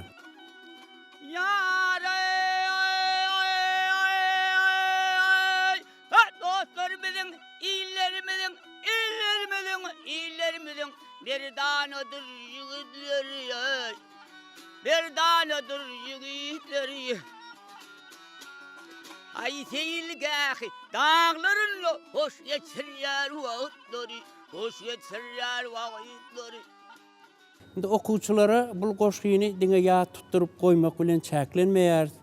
Okuwçylaryň ýaş haýratynlygyna seredip goşgyda aýdylýan zatlaryň manysyny öwretýär. Şu goşgynyň bir aýratynlyk tarapy okuwçylar şol goşgynyň her bendine degişli taýýarlamak başarýarlar. Bulan bolsa okuwçylaryň dil sözleşigini östürmegine öz täsirini ýetirýär. Diňe watançylyk terbiýesini bermän biz çagalara tebigaty söýmek, onsoň zähmet söýer bolmak, agdy bir bolmak, şonuň ýalda goşgynyň manysyna düşünüp aýdyp onu düşündürüş bermek arkaly dile var bolmak ýaly endiklerini hem östürýär. 9-njy sınıfda da edebiýat sınıfynda görüň edilýär. 10-njy sınıfda Bayram Şahyryň döredýjiligi barada görüň edilende has ilmi häsiýetde görüň edilýär. Okuwçylaryň ýaş haýratynlygy bilen baglanyşykly aýdylýar. Türkmen edebiýaty üçin ýürütleşdirilen şu maksatnama 1940-njy ýylda taýýarlanypdyr ekeni. Bayram Şahyryň orta mekteplerde, ýagny 5-nji, 6-njy, 7-nji sınıflarda mektep maksatnamasyny öwredilmek üçin mugallimler üçin ýürüten şu ýerde bellige alynan käbir eserleri hakkında aýdylýar. Bayram Şahyryň şu ýerde latin hat ýazywyny, käbir eserlerini mektep meýilnamasyna, maksatnamasyna goşmak hakkında şu ýerde ýürüte sanawlar edilipdir. Bu 1940-njy ýyla degişli 5-nji, 6-njy, 7-nji sınıflar üçin iň ýerki neşirleriň birisi. Anha Halipa kitaphanachymyz Ogul Cemal Orazurdyýew bize gepleşigimizi, gözleglerimizi amala aşyrmakda, maglumatlary size ýetirmekde kitaphananyň hazinasyndan bize kän maglumatlar gözlemekde ol kömek edýär. Size de köp sag bolun. Hemem käbir maglumatlary häzir bilelikde ýetirsek. Ýa men size mektep maksatnamasyna girdilmeli eserler hakynda 1940-njy ýyllarga çykan şunu sanawlar hakynda aýdypdyk.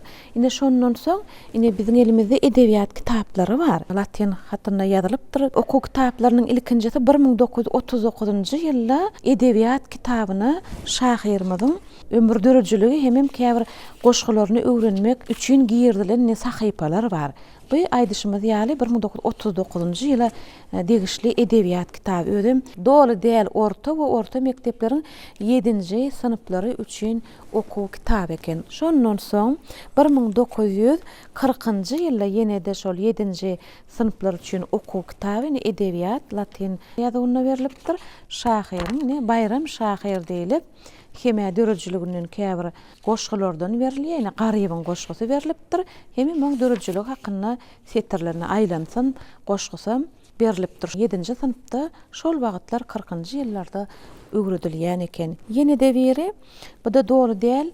Orta we orta mektepleriň 7-nji synplary üçin okuw kitaby 1941-nji ýylda çykypdyr. Bayram Şahyryň dörejiligi barada berilipdir eken. Biziň şahyrymyzyň hormat edilip ady dakylan mektebine taky gaýsak Jeber şäherçesindäki Bayram Şahyr adynyňky 8-nji orta mektebe geldik. Biziň söhbetdeşimiz türkmen dili edebiýaty molumy Aýgül Taganowa. Aýgül nesilleri şahyrymyz hakyndaky öňkü maglumatlary, soň halk arasyndan ýygnanylýan ýa-da alimlaryň şahyr hakyndaky eden täze açyşlar bilen baglanşykly bularyň bilimlerini baýlaşdyrmakda nähili işler alyp barýaňyz? Berkarar döwletimiziň bagtyýarlyk döwrüne, Gahrman Arkadagymyň ýol başçylygyna edebiýaty ösdürmäge uly üns berilýär. Çünki beýik halkyň edebiýatyn beýik bolýar. Halklar edebiýaty bilen baha berilýär. Hormatly prezidentimiz türkmen halkyna juňgur parasatlygy beýan etip çuňgur eserler ýazan ustadlar adel, men olaryň öňüne baş eýärin ep belleýär. Edebiýat halkyň ruhy damaryny iýdarlaýar. Edebiýat adamlara ruh ganat berýär. Şol kämil edebiýatyda kemala getirýän ustad gerek bolýar. Ine şol ustadlaryň biri de Balkanyň şygyr pelwany diýip tanylýan Bayram Şahyrymyz bar. Bayram Şahyr 20-nji asyryň başlaryna ýaşan türkmen şahyry. Ol döwrüniň sesine ses goşup bilen şol wagtda halkyň tarapdary bolup, halkyň adyndan gürlän halk şahyry hökmüne tanylýardy. Onuň goşgularynyň halka ýakynlygy, diliniň sady, aqqynly bir çeper okulşy we halkyň ýadyna çalt galýanlygy bilen tapawutlanýardy. Baý döredijilik we haýsy bir temadan goşga gözleseň Bayram Şahyrda tapdyrýar-da, watançylyk temasy bolsun, tebigaty söýügi, durmuşy ähengli goşgulary Bayram Şahyryň döredijiligine içinden erşargaç bolup geçýär. Bayram Şahyryň döredijiligi aýdymy bilen bile döränä, esas aýdymlary şol döwürlerde de Bayram Şahyryň häzirki wagtda da goşgulary aýdym edilip halka ýetirilip durýar-da, bir halkyň göňünden turýan adam bolup, diňe bir goşgy ýazmak bilen çäklenmän, dili ýeti, zihinli bir şäkt açyk baran ýerini alaýat etýän şahanna adamlaryň biri bolupdyr Bayram Şahyr. Şoň üçin wäş hökmünde de onuň bir näçe sorty sözleri hem halkyň arasynda ýetirilip durupdyr. Ýaňy işe gelen wagtlar özüm hem şu mektebi tamamladym da men kiçijekdim. Bayram Şahyryň ady dakylan men 1-nji synpda okaýardym şu mektepde. Bir uly dawara, uly şahatlyk şowkun bilen geçirilýärdim da. Soňra wagt geçdi, men Mahmudlatyna Türkmen Döwlet Üniversitesi tamamlap ýene öz mektebime işe geldim bolem. Şonu Bayram Şahyr bir ýatlasym geldi. Bayram Şahyryň bir şorto sözlerini, goşgularyny bir metbugatda ýazsaň da diýen pikir gelläme geldi. Şu Bayram Şahyryň şorto sözlerini 2007-nji ýylda Moğollar gazetine iýerdim. O şorto sözleriň aňyrsy duruşy bilen terbiýeçilik ähengde bir ahlak terbiýesini bermek adamlara, bir watançylyk ýalyk bir näçe meseleler gozalyp geçilýär. Bayram Şahyryň ady dakylan mektebe gelemde men Şahyryň ýatlamalarının bir ýadyma düşdi. Bir wagtlar Jebeliň çägindäki 5-nji orta mektebe bar ýa. Şahyrymyz şonu aýlansam diýen goşgusyny edil şular ýaly okuwçy gyýjagyşlaň, oglanjyklaň aýdym edip aýdyp oturanyny görýärde, ýanyna da ayaly bar ekenne, Gurban Wiwije. Oňa seredip şey diýär, Biwhan diýär. Görýäňmi diýär. Men aýlansam atly goşgym aýdym edip aýdylýar. Diýme gonnun aýlansam goşgym men özüm dünýäden geçip gidemden soňam ol dünýäni, ol mehriban türkmen halkymyzy aýlanjak ekenligine men göz ýetirdim diýip şeýle bir gowanya, diňe bir özüniň ençeme ýyllar geçenden soňam ýatlanyljakdygyna şonu şahyr öz ýüregine ynam döredýär. Ine şol ynamy, ine şol maksady amal bolup mehriban arkadagymyzyň baş tutanlygyna biziň Bayram Şahyr ýaly ägirtlenmez. Edebiýatyň lehenleri ýatlanylýar, dörjülükleri öwrenilýär. Şoň üçin mehriban arkadagymyza Edil Hut Şahyryň öz ady dakylar mektebinde.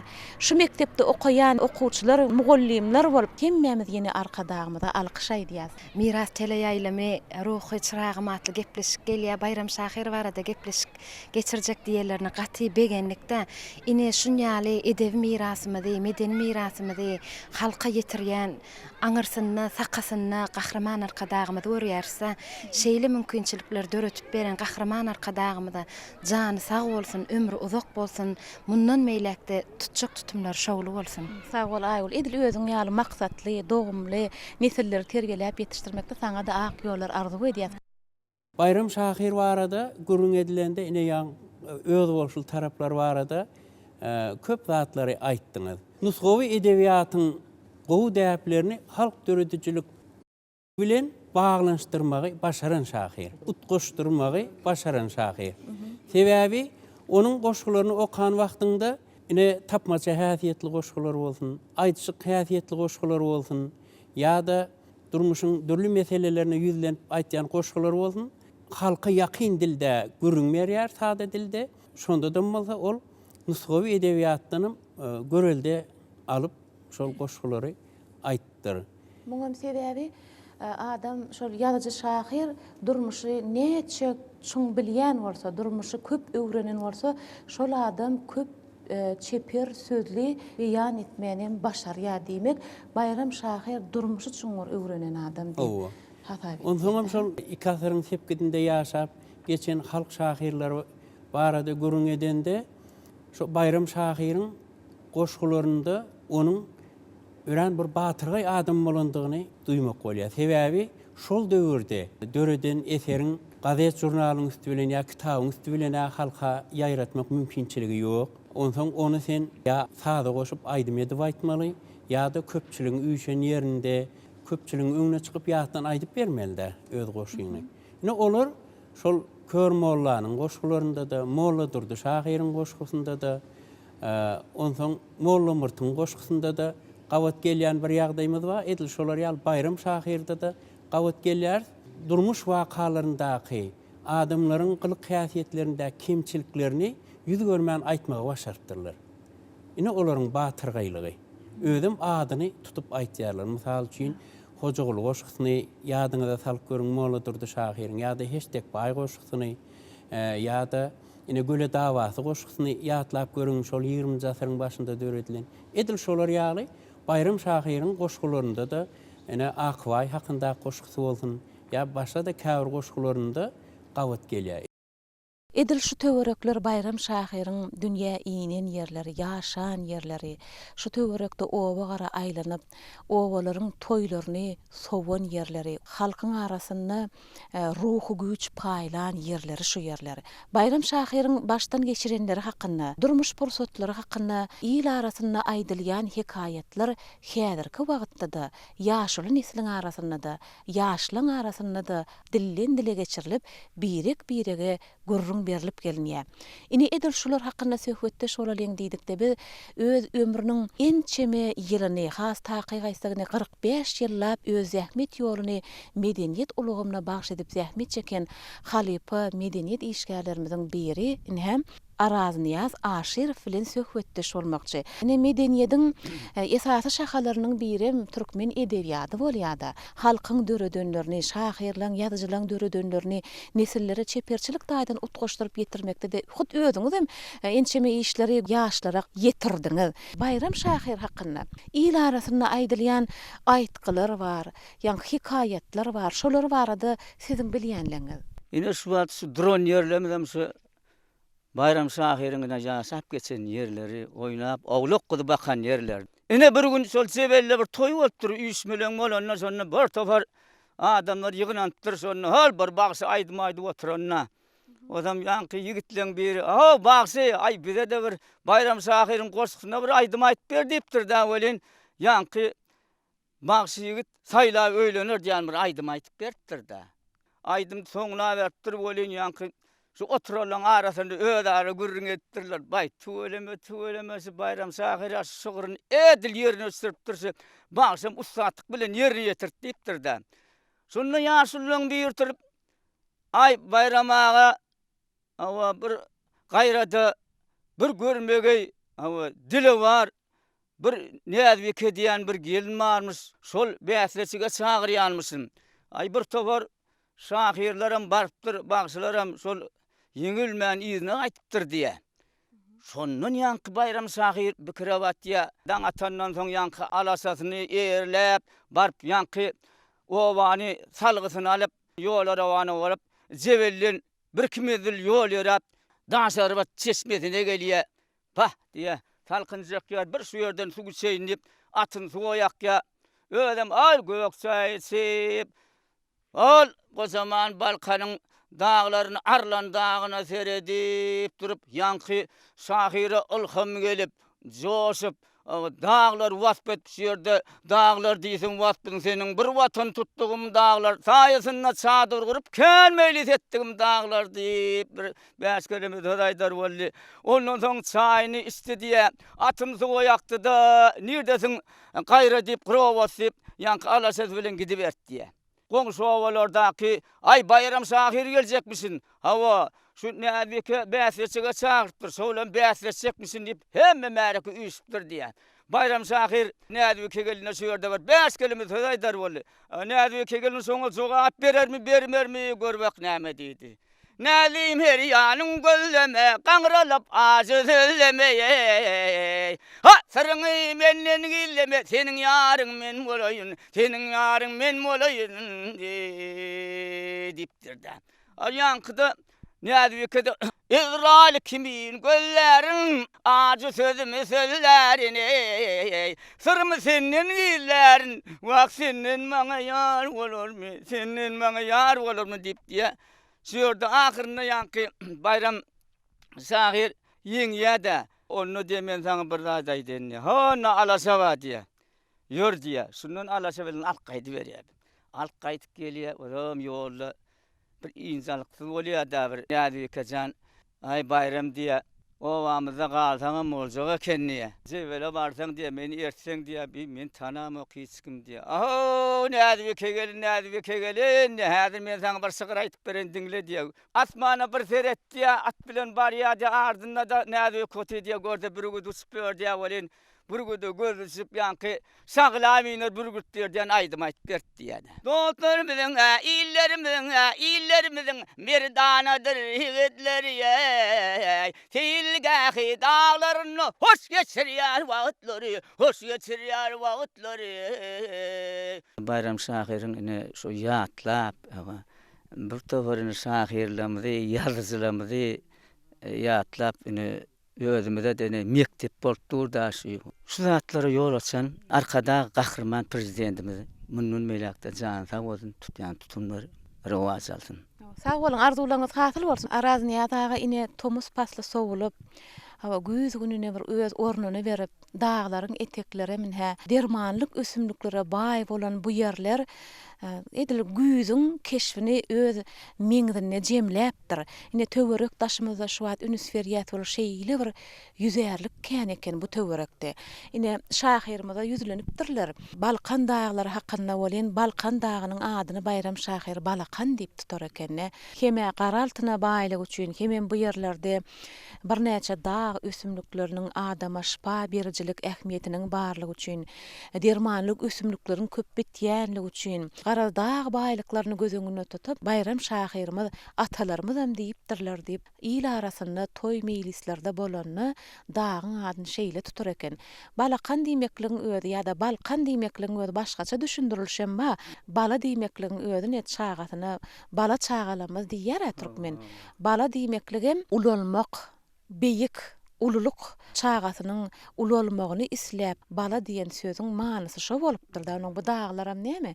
Beýik dağlar, kan, onuň ten ýaly sözleriň ulanmagyny köýten nagy diýilýär, balkan diýilýär. Olaram ine dağyň özüni aňladypdyr. Ine sözümiz gowru bolmaz ýaly şu ýerde ine ýüzärligiň gaty ken şu ýerde ösüp durany gowrap eýem ýygnaly bermäge taýýar ötýän. Nung derdiň dermany näbi? Derdiň dermany we Gahryman arkadagymyzyň Türkmenistanyň dermanlyk ösümlikleri adly kitabyna da ken aýdylýar. Sag bolun. Toy Mehmet ağa, siz özüňiz näme ömrüňizde şu habarçy bolup halk arasyna işläp, bide halipalyk derejesine ýeten adamlaryň biri. Siziň öz öwrünjilik ýoluňyzda nähili bir täzeçilikleri ýüze çykardyňyz Bayram Şahyr hakynda, başga nähili maglumatlar halkymyza ýetirilmeýän galanlaryndan bar bolsa aýtsaňyz. Geçmişimde öğrenmek, tarihimde öğrenmek ol gaty wajip da mudamada döwre bab wajip meselelerin biri. Sebäp ata-babalarymyzyň durmuşyny öğrenmek, olaryň taryhyny öğrenmek ýöne bir gyzyklanma däl, ol bir gidip ýatan halkyň, milletiň durmuş sapagy. Ol bize durmuş sapagy, inniki nesillere durmuş sapagy. Şonuň üçin diňe bir tarihçiler däl, eýtem edebiýatçylar, dilçiler, ilmi taýdan öwrenýärler, öwrenmeli. Şonuň üçin ine Gahryman arkadagymyz ine şeýle adamlary medeniýetimizde, sungatumyzda uly iş bitiren adamlary, şahslary ýatlamagy, uly mümkinçilik döretdiğine, gadet jurnallarda ýa bolmasa ine siziň öz alyp barýan ruhy çyragym gepleşiňizde de gaty dogry aýtdylar. Bu gepleşiň tomoşaçylaram ken, dinleýijileram ken. Ine şeýle öwrenmeli adamlaryň biri ine Bayram Şahyr. Bayram Şahyryň dörediciligini ähli zat ýüze çykýarda, onuň syýynçylygy, onuň sadalygy, ýatkeşligi, ol durmuşda taplanan adam. Ol durmuşy çağalygyndan görüp uzak ýyllaryň dowamynda taplanan. Şonuň üçin her bir ýöne bir sada bolan wakanam ol çeper sözüň üstü bilen ullanma başarýar. Bayram Şahyryň dörediciligi köp taraplaýyn. Ustada hatny kitap aýdasym gelýär. Bayram Şahyryň haýsy bir goşgusyny alanmazda şonu bir beýik zadyň, watan söýçiligiň, tebigatyň, bir türkmeniň bir uruhunyň iňen jaýda sarlaşygy bar da şo ýerde. Bayram Şahyryň dörediciliginde her bir goşgusynda diýen ýaly şunu duýmak bolýar. Ýene onsoň Bayram Şahyr mudamada ol öwrenmäge höwesek bolupdyr. Ine ýa aýtdylar, ine öz halifasy Bagşy Serdar Bagşydan öwrenmäge ýa beýleki adamlardan öwrenmäge de gaty höwesek bolupdyr, öwrenipdir. Ine şoň bir aýdyň misaly halifasy Magtamolyň bir goşgusyny aýdyp berende aýdyşyk görnüşini näkini giýje ýatmaly ertir ýerden getirip halifa şunu ähil dip görkezişiniň özüm alim öz çykyşynda aýtdy. Ine şo goşgu bar edi. Bu Bayram Şahyryň bir haýsy bir zady ýüzlerini çyny bilen, ýüregi bilen. Şonuň üçin Bayram Şahyryň dörediciligiň halkylyk bar. Halkyň sada dili bar. Şonuň üçin her bir aýdýan zady tüýs halky ýüregini çykýarlygy üçin Şahyryň goşgulary halkyň ýüregini gopdurýaram. Hala goşgusy bolsun, hala aýdym bolsun. Şu wagtçe Bayram Şahyryň sözlerini döredilen aýdymlarym bir näçe tomoşaçylaryň ýüreklerini joşdurup gelýär.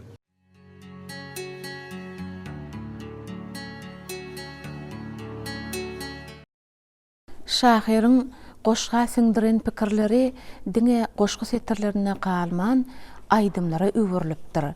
Ol ýyllar boýy halk bagşylarynyň arasyny ussatlyk bilen ýerine ýetirilip gelen bir näçe aýdyma öwürlen goşgulary bilen tanalýan Şahyr.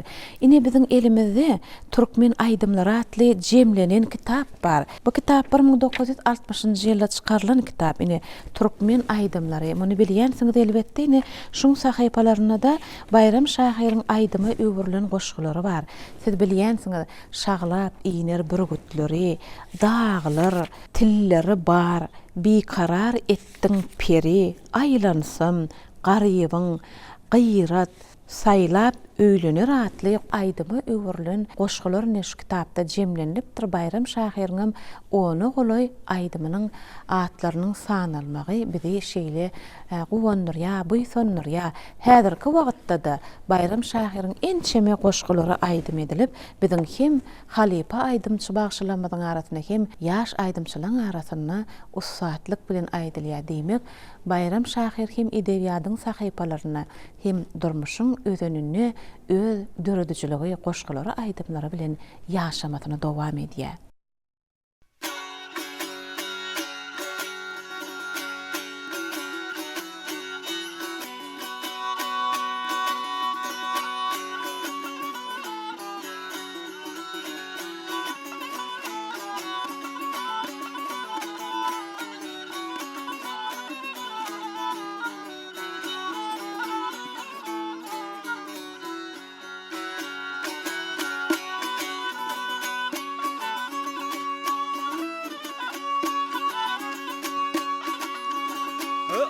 Batır olup düşman üstü çolmağın bedev beslep toymeyli geldiğin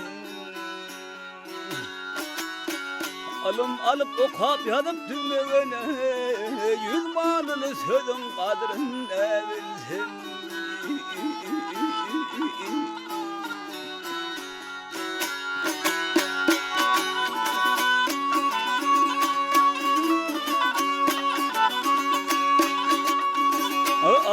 Öyde meyliz melekeden kurmadı akıl tapıp ile gurulum dermedi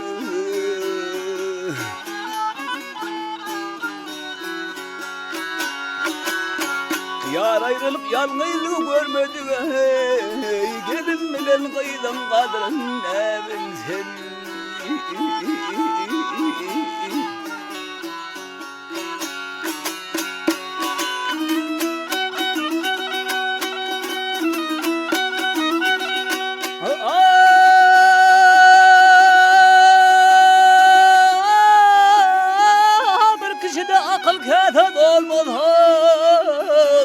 Düşmanın tapavudun ey bilmeze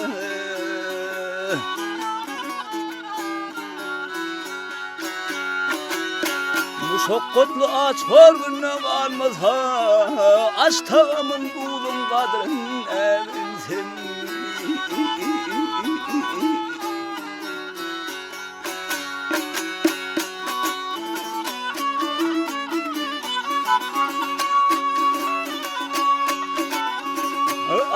Aydar Bayram Şahyr bilinmedim Aydar Bayram Şahyr bilinmedim Dünyada köp vatır görüldür gözüm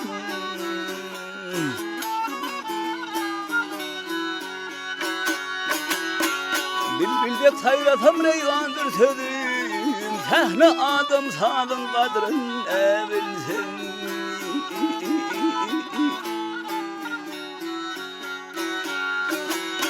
Ay ne bilsin, vah ne bilsin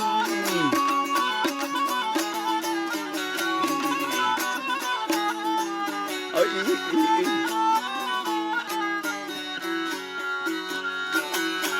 Muşakkatlı aç horgunna kalmaz ha Aç tağamın buğdun kadrın ne bilsin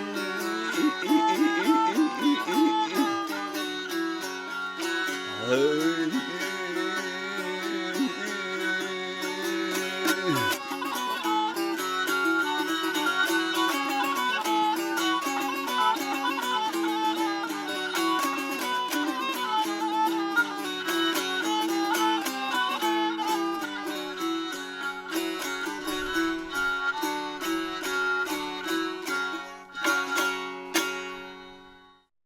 Bu yerler Şahyrymyzy dünýäge beren yerler.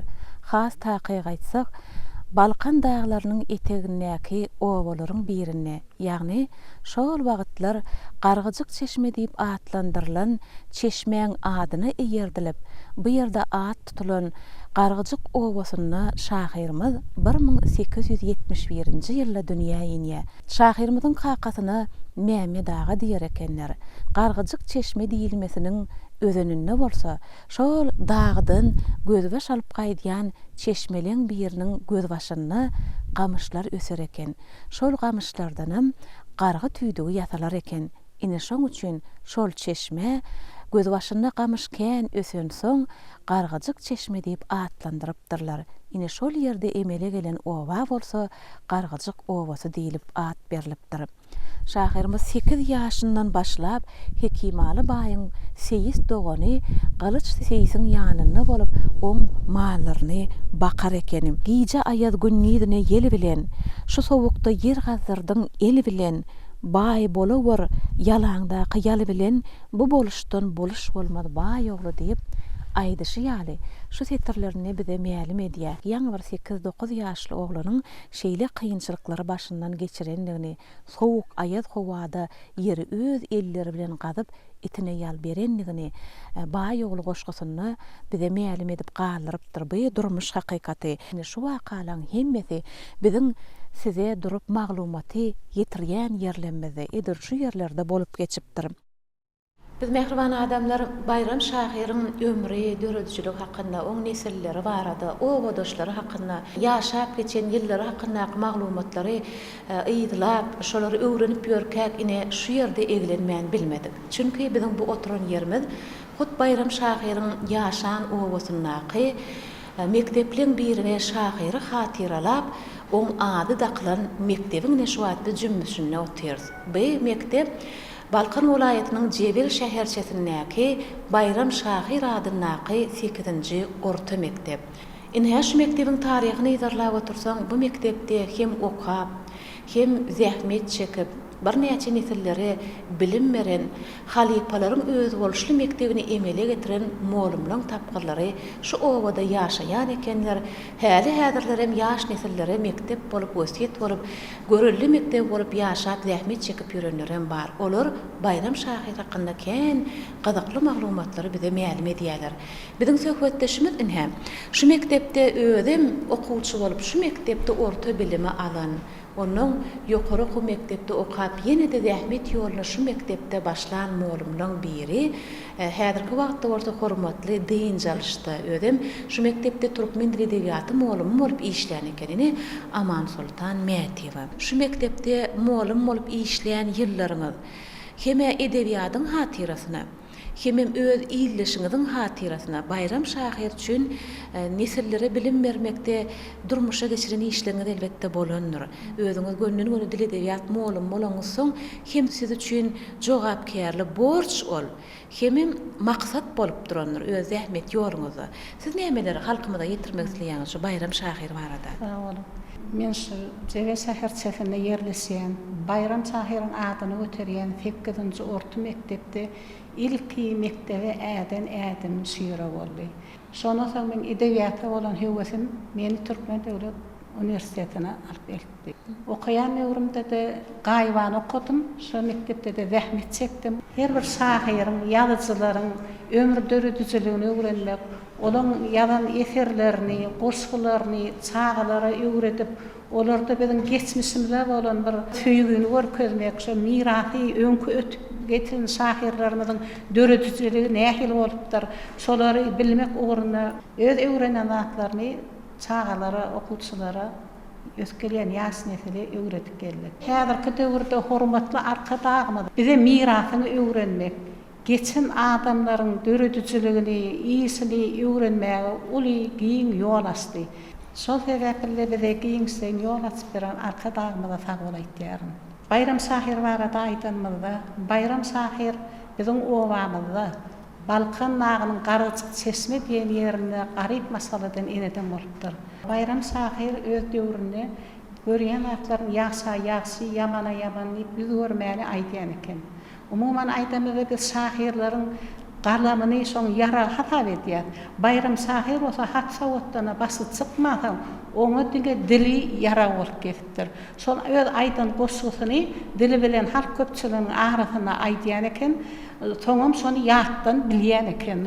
Ýatdan her ýerde bolsun, şo öz aýdan goşukdan ýatdan aýtyp bilýän eken. Hemem her bir goşgusyny ýöne ýadaýmanyrda, her bir goşgusynyň özüniňne sebäp başynda bir waka bolupdyr. Bir waka esasynda ýapdyr ýadanda.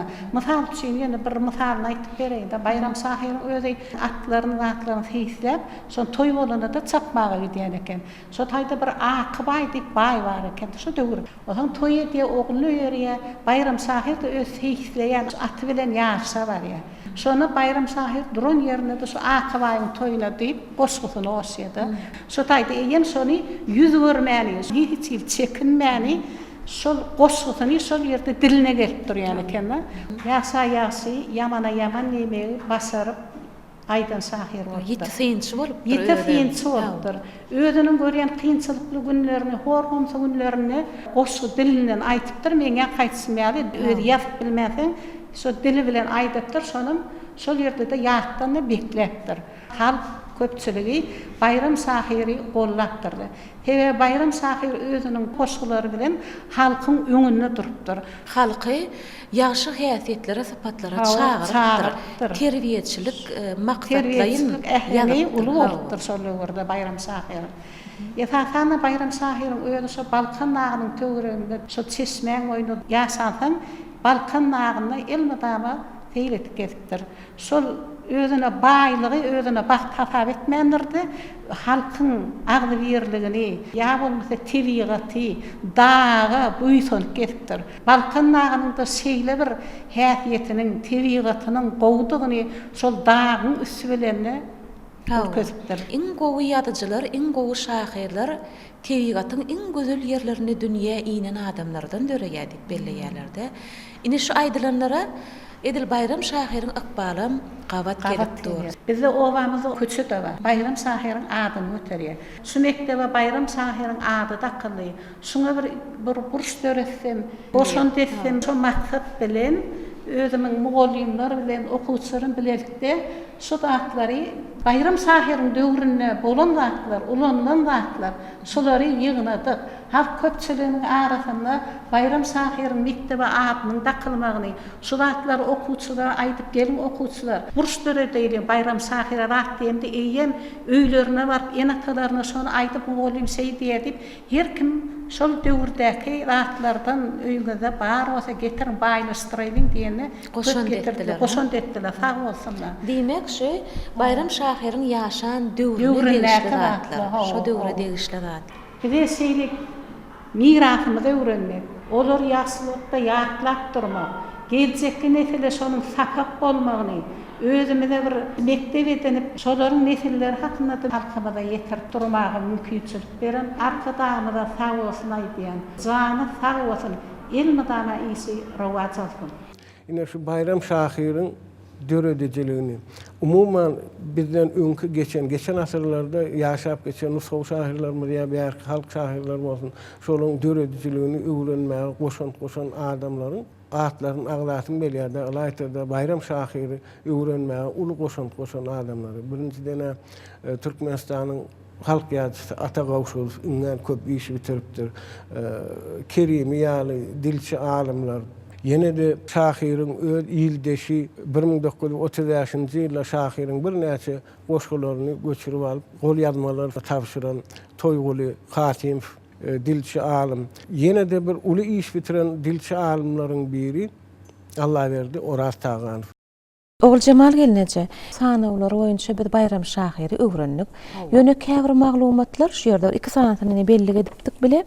Şoňa gabat gelmedik şu kitapxanaň hazynasyna. Bira şu Oraz Tağanowyň Sahyryň ömrü dürejiligi hemem suraty bilen birlikde ýerleşdirilen bir makalasyna 1946-njy ýylda neşirlen birine, bira mine 57-nji ýylda neşirlen birine Wyşka diýip atlandyrylan maglumata makala gabat gelmedik de gazetede bir. Şolany näme üçin hazynada birinciden belki de şunu bizden başga-da gyzyklananlar bolmagy mümkin.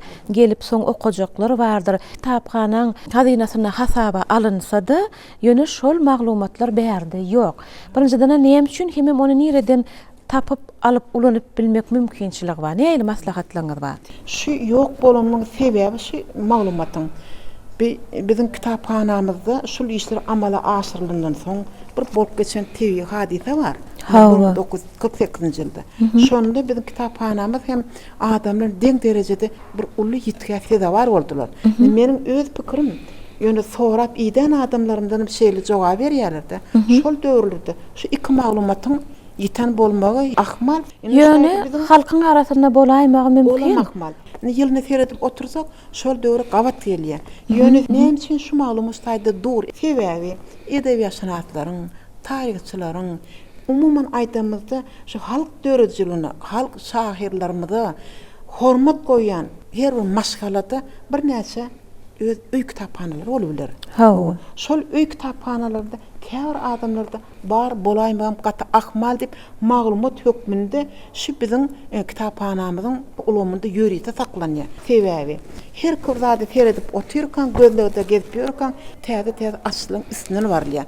Şol pikir bilen men aýtjak bolýan zatym biziň kitaphanamyň şu türkmen şynatlyk we sowal jogap bölümçesinde saklanýan şu maglumatlar gelecekte bir kemerede üstü açılır uç tapı diniyetlen saklanıyor. Saklanıyor. Aýdyşyňyz ýaly ine şu Oraz Taganowyň kitaby 1961-nji ýylda çap edilýär, neşir edilýär. Emma biziň ýanky şu ýerde kitaphananyň hazynasyna ýok diýen maglumatlarymyzyň biri bar. Wyşka atly gazet, şonu çeşme hökmünde kitabynyň soňuna görkezipdir diýmek. Halkyň arasynda belki de Oraz Taganowyň özüniň miras galdyran kitaphanasyna şol gazet bolmaklygy mümkin ýa berde girdilipdir däne. Eger belki de şu günlere çene saklanylýan bolmagy mümkin olaň nesilleri bilen söhbetde şolamyza ýüzlenip görürüz olara. Şoň üçin ne şu ýerde saklanylmasynyň öz gaty dogry netije. Bizim kitaphanamyň şu hazynasynyň ähli baýlygyny halka ýetirmek üçin, olar hawardar etmek üçin şol ýalyk maglumatlar bizim kitaphanamyzda Köp sağ olun. Oğul Cemal Gence sağaman işleyen kesiňizden hem kemal tapın. Geçmişimize hormat goýan, tarihin gatlaryndaky şol şahsiýetlerimizi öwrenip halka ýaymakda uly mümkinçilikler döredip beren hormaty arkada prezidentimiň Berit Başamanow bolsun. Jan taw bolsun. Cemre uzak bolsun. Köp sağ olun. Sağaman işleyen olun. Bolýa sağ olun.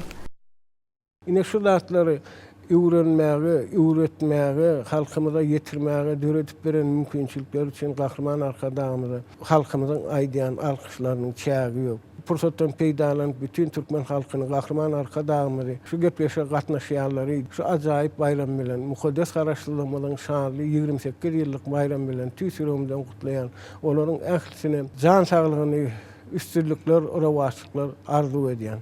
Sağ olun, arzularyňyz hasyl bolsun.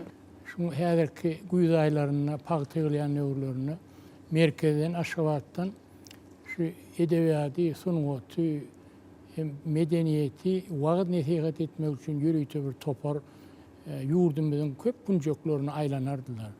Şol toparyň bir bölegi biziň etrafymyzda tejene bardy. Bana biziň obamyzda bardy, men daýlam birem mehendatyr, birem türüjde. Ýöne bagşydyrlar, aýdym aýdardylar, saat salardylar. Hemişe myhman varsa meylis gurar, myhmançylyk alardy. Şonda bir topar baranyna bizim ýaşa bolan şolary çaýa hyzmat etmek üçin çağırdylar. Yeňil oglan ılgap ýör, çaý çekýär, gürüňlerini dinleýär.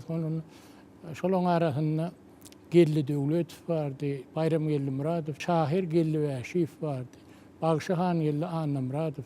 Saganlar Atawly, Tuğruberdin ýaz hem Ýagmur Nurelli bardy. Şolaň arasynda ýene de bir horrak adam bardy. Şoňa gezek geldi bolan bir edilýäne radio ýaly şeýler gürlüýär, öýdemler özüne çekiji. Onu men elimdäki tüňçäni goýup dinledim. Şu Bayram Şahir barada başlatdy. Onuň arasynda sonra görä Allah berdi, o nähili, Allah berdi, bu nähili ýerlerde. Şol Allah berdi, ora tagan hökenler. Şu mahallar Türkmenistan Ilimler Akademiýasynyň magtumulat dil edebiýat institutyny işleýän. Dağlary bir wasp edýär bolan, Allah berdi, ora tagan gurrun edýär bolan, senem dinleýän içinde, ýanky jülgän içinde, dereden içinde özüň ýürep ýörenýäli diýär. Bu bolsa näme şahirin sözü, kärni, ustadlygyny anladýar. Profesor Ödavdırlar, şu çeper eseri okap oturkan şon kahrmany at çapıp baryan oldy, senem kaptalyndan atyň çapıp baryan ýaly bolsa, ana şol hakyky çeper edebiýatyň ynanýarlyk görnüşidir diýdi. Indi bunu aýtmak bilen biz şu oğlan ýyllamyzda eýem Balkan töwereklerini görmesegem Bayram Şahyryň eserleri bilen bir bedew barada ýa-da dogry aýtdyň. Bedew tarif etmekde Bayram Şahyr uly derejede, nusxawy derejede ýeten. Şeýle hem dağlar tarif etmekde, dağı tarif etmekde gelýäşemekde. Ýöne Bayram Şahyr öz borçlukdyr. Onuň bir zady bar, Bayram Şahyr ýaňa olanlar aýtdylar, Bayram Şahyryň dili şeýle bir süýjü, türkmen dili aslynda süýjü. Edil balgarlan ýalylar gowy düşünde. Şunu Bayram Şahyr bir gowy ýerlikli ulan ýa. Allah berdi, oratagan Bayram Şahyr gurrun bersiniň öz sungatdy. Sebäp bolşaýdy wagt men ýadyna çykan şol Bayram Şahyr dağlary wasp etmek üçin, awçylygy wasp etmek üçin, bedewatlar wasp etmek üçin birinden soramalar öz döwrüniň kılıç seýsýän adamlaryny gören, jemer seýsinem gören, ol adamlaryň tarihte seýsçilikde türkmen ahal teke bedewlerin öwreniş taryhyny orny tapan adamlar. Şolary görüp şolar bilen tirkeşen men ýa gapdanyň sözüňiz bölenim. Allah verdi oratagan Bayram Şahyr hakda gurrunlaryny dinläp bilmegiň öz bagt bolupdyr siziň üçin. Ol şeýle bir düşündirip aýdyp berýär. Biziň hemmämizi gyzyklandyrýar Şahyryň hot özi şu metbuat bilen nähili aragatnaşyk sakladyk diýilýän sowal. Şu görünýän neşirlerde Şahyryň özüň tek ýaşap ýörke halka gadet sahypalarynyň üstünden ýetirilen goşgulary juda seýrek. Ýöne onuň barlygy bolup bizi begendirýär. Indi biziň elimizdäki şu öňkü Sowet Türkmenistany gazetiniň 1941-nji ýyllaky sanlarynyň bir sahypasyna Şahyrymyzyň Ýigitlerimiz atly goşgusy berilipdir. 1941-nji ýylda Şahyr 70 ýaş töwereklerini Ýigitlerimiz atly goşgy şol uruş ýyllary bilen baglanyşykly Ýigitliň edermenligi hakyna ýazylýar. Mysal üçin, ýigitlerimiz mundan baryp, düşman bilen söbüş gurup, ganymy rehimsiz garyp, ýeňer biziň ýigitlerimiz. Ine Bayram Şahyr Mehmet oglu diýip goşyň aşak ýanyndan görkezilipdir. Şahyrda ýene de bir aýratyn häsiýet bolupdyr. Olam döredijligini geçipdir şol häsiýet. Öz ýaşan döwri agyr hopbatly kynçylyklar gerdenlen çekenen bolsa Şahyrda ruhu bilen häsiýet bolupdyr. Olaň şygyrlaryna da belli. Oňa mysal Şahyr döredijlige ýaňy başlanyny oňa öz hosarlaryndan biri sen şu işi goýaýsana, sen ýazmasana diýip şoň döretmegine garşy çykanyny gördüm diýen goşgusyny döredipdir. Ony özüňiz kitabyndan okap tanyşyp bilersiňiz. Talepler sizem ýa-da mysal üçin garly diýen goşgusyny ol şeýle bir pursatda döredipdir-de. Köpçülikliň şo wagt bir keselçilik gelipdir. Şonu Bayram Şahyrda diýipdir-de onuň ol hassa bolup ýatypdyr. Bir näçe wagt o waň adamlary soramaga gelipdirler, oň bilen hoşlaşmaga gelipdirler. Şonu gelýän adamlar hem diňe o wadan plany, ýene-de planyň aýryldy diýip aýdypdyrlar. Ýa-ni hassa ýatan Şahyra. Şonu Şahyr ruhdan düşmän maňa il arasyndaky şeýle erwet habary getirmeýän diýip adamlara sargyd edipdir. Hemem öz duluny duran saat-guraly bar eken. Günlerde bir gün soramaga gelen adamlaryň birine ýene de şol saat-guralyny alyp bermekligi haýyş edende ol dözmeýän alyp beripdir şonu. Saat-guralyny ol çalmaga oň haly bolmandyr. Ýöne ýüreginiň üstüne gasyp şol garly diýen goşgusyny aýdypdyr. Diýjek bolýanym ol her hili ýagdaýda da ruhu bilentlik ellen bermeýändir. Şeýle bir paýhasly hereket etmeýäni başarypdyr. Şol döredijliginde de şol häsiýetler gabat gelýär. Şol ruhu bilentlik öz nesillerine geçipdir. Halk arasynda häzirki wagtda Bayram Şahyryň nesilleri durly kärlerde ruhu bilen üstünlikli zähmet çekýärler. Şeý diýmek bilen men öz nesillerine geçirmekçi Şahyryň agtygy ödem atdaklany Bayram aga biziň aramyzda siz nämeler aýdyp berersiňiz bize? Men Bayram Şahyryň ýöne döredijligini aýdyp bereýin. Sebäbi men eşitmişim. Men özüm gözüm bilen göremek. Şahyrlar, ýazyjylar, bular bilen duşdum men bir tory bilen.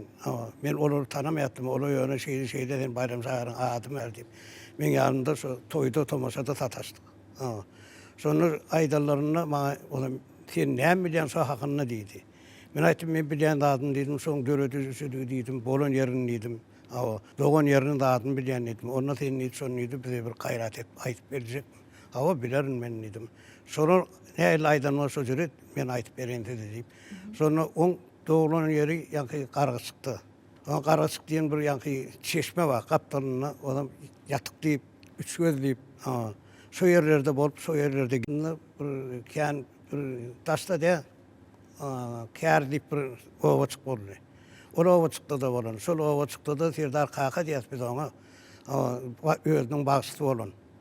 Serdar Kaka şoda ýerde ýaşaýan eken. Şol gezbek adam ay Serdar Kaka boldy men bir baramak baraýyn diýip ýank edenine şonu Serdar Kaka bir görse bir gara jüýden çykyp bir akçy üýja salypdyr. Bir oto. Ondan Bayram Kaka barypdyr maňa o geldim ay awa ne aman sağlık alışıpdyr da diýipdir de şondan adam Serdar Kaka näil boljakmy diýipdir. Jaýyny ýank. Ondan ay kakymty bolýar Serdar'a diýipdir. Şonu bir gara jüýden çykyp salsam bir jaý, baky rahatly jaýym bolýar. Ýyse maqpalawyn istem ýok jaý, ýerinden spary derim bolýar. Hay Bayram muna ýerine ýetirdiň diýipdir ol. On ýylyken aýtsaň, ondan şeýdip Serdar Kaka bilen çaýdy üç ýa diýe aman sağlar şondan uğra berýär. Uğraya gidýär, ol öýde bolmaýan adam ol. Bir bolana sebäbi on dostlar kän degişme sorta sözleri bar. Omany adamlaryň özleri çağırýar. Sorta sözlerini dinlemek üçin, goşgularyny dinlemek üçin, şadiýan bolmak üçin özleri. Sawazyn arkadagymyz ine Kakamy tirtegine galdyryp, hormatlap, ýüze çykaryp, ine biziň jurnalistlerimiz, taliplerimiz, şahirlerimiz hemmesin üýşürip bulan Bayram Şahir barada şeýle bir ýanky şoň dörejilik ýagdaýyny şahir bolanyny hemmesine ma'lum etmek üçin ine şu studiýa çağıryp bizim ine alkyşaýdýar. Kakamy ýatlamagyny bize ýol beren hormatly prezidentimiz başy dik bolsun, jany sag bolsun, görjegi gawy bolsun, ömrü uzak bolsun. Sag bolun. Şahyrymyzy hatyralap, oň nesilleriniň arasyna uly hormat bilen geldik. Olaň döwletli ojagyna, duzuna salam berdik. Ine şu bereketli saçan başyny oturanlar Bayram Şahyryň nesilleri. Bu ojak has takygaýsak, Bayram Şahyryň Güljan atly gyzynyň üýüşi, düýüp goşy. Ine häzirki wagtda bolsa Güljan ejemiz aramyzda bolmasa da oň döwletli ogullary bu ojagyň döwletini ýöredip oturýarlar. Ine oň ogly Şahyrymyzyň hem agtygy bolýar. Hemem Şahyryň doganynyň atdaklany ine Tekememmedow ine şu ojakda öz çağajyklary bilen Bayram Şahyryň döwletiniň nesilleriniň dowamyny dowam edip otyr. Bayram Şahyryň ogly Aky aganyň gyzy Niyaz Täç ejek. İlki bilen hormatly arkadagymyň ömrü uzak bolsun, ýaşy köp bolsun. Biziň atamyny ýatlap şu zatlar eden türün bir kän alkyşlary aýtýar. Şoň biz artyklar, çawruklar, dogallar bolup bestak etekemiň ojagyna gelip oturýar. Arkadagyma alkyşlar goşuk seterim bilen ýetiresim gelýär. Kys günlerimiz ýad bolýar. Her günümiz şad bolýar. Kahraman arkadagymyň näçe wagtyn etsem ad bolýar. Ene ýüregimizden alkyş etýär. Biri esirete durmakta saklap berende sağ boldy. Men atam 2 ýaşymda kan aradan çykypdy. Menem kakam bilen etemden esten rahatlama aýtyp berýärmi. Kakam etem şunýarak bolunlar eterdi da biri hemmesini menem dinläp oturardym şonan esýärdim da. Adyma möz takypdyr, gyýrym diýip söýüpdir. Halk arasyny Niyaz Täç ejemide mama ejeke diýen ekenler-de. Şo mama adam Bayram Şahyryň özi şonu mamam diýip söýüpdir agtygyny. Bravo mamam diýip söýüpdir. Etem görünmezde ol bir ýünek mehmançylyga barpdyr da. Onuň ýana gapdanyň bir ýyl men öýmede mehmançylyga Bayram ağa men bir sen bir öými elkesim gelýär diýip öýdi. Şoňa hormat edip alyp gidipdir. Men barpdyr. Şolaya baranyna her wagt aýdypdyr da çaý demläp berer diýipdir. Ona suw ýok diýdi. Näçe gerek gaýtalapdyr suw ýok diýdi. Şoraýyň ýany şey diýip. Ýany şey diýipdir. Onuň Bayram Şahyr men eski oturanlar. Biz bir tewhil galdyp çaşarak diýipdir da. Onuň oda bolýar diýär. Erti çykdym öýümden aýryldym hem kökünimden bilmedim näpälimden tugsa öýe sataşdym diýipdir. Ondan sonra çıkıp kaytıptır da etem görünmeli. Etem görünmeli dağıtlar katıken. Men etem son gelini. Şol ojagyň gelini bolupdyr.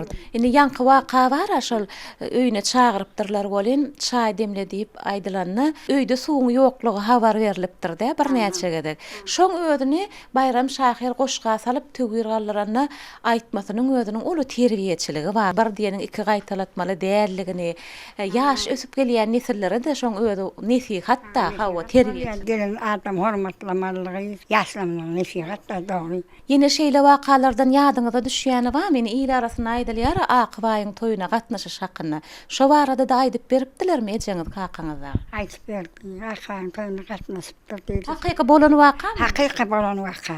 Şu taýda aýdan datlaryň hemmet bolan waka. Akybaý toý etipdir, bayram sagar çağırdyr, bayram sagar hemme mereke bilen bardyr şoňa. On başga birlerde aýdyp golýan men şu Akybaýyň nesilleri bilen goňşatýarym. Häzirki wagtda? Ha, Akybaýyň ady bilen goňşatyrdım. Onuň kä wagtda adamny oňa tegseli, men hem onu aýtyp berýän, söýleşip aýtyp berende. Şahyryň oňa gülşýäli, hedilet ýaly. Şahyryň nesillerem dile bar da, onuň olaram goňşuçylykda oturandan soň birege könäni ýatlap elbetde bir gaty görüşmek däl ýa-da öýkü kin etmek däl, şo zatlar bir häzirki wagtda aýdyşyp, diýişip, degişmek, goňşuçylykda, gowgatnaşykda şu gelen döretmek maksat bilen edilýän. Ýanymda bir goňşum bar da, men her gün çağırýardy. Bayram çağır bardy, gurrun eteýildi ýa. Ýanky Akybaýyň atdakylynyň nesilleri bilen häzirem goňşatyrýar. Häzirem goňşatyrýar. Nähil gatnaşyklar? Gaty gawy, beter gawy. Olar etelki ala gatypdyrlar meni. Eteler ýaly hemmelatlaryny men goşulmaly, gatnaşmaly. Besmez şahyrlara aýratyn tarpa goýan döwürde ýaşaýar. Hormatly arkadaşymyň ömrü uzak bolsun, ýaşy köp bolsun.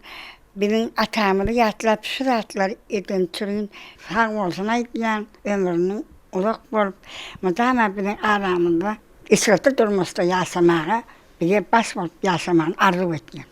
Sag bolun, siziň hem ömrüňiz uzak bolsun. Şu ata-babalaryny tirsegine galdyryp, mümkinçilikler döwreden hormatly prezidentimize alkysaýdyp, hormatly prezidentimiň janyna sag, ýyl ýurt bähwetli alyp barýan işleri rawas bolsun.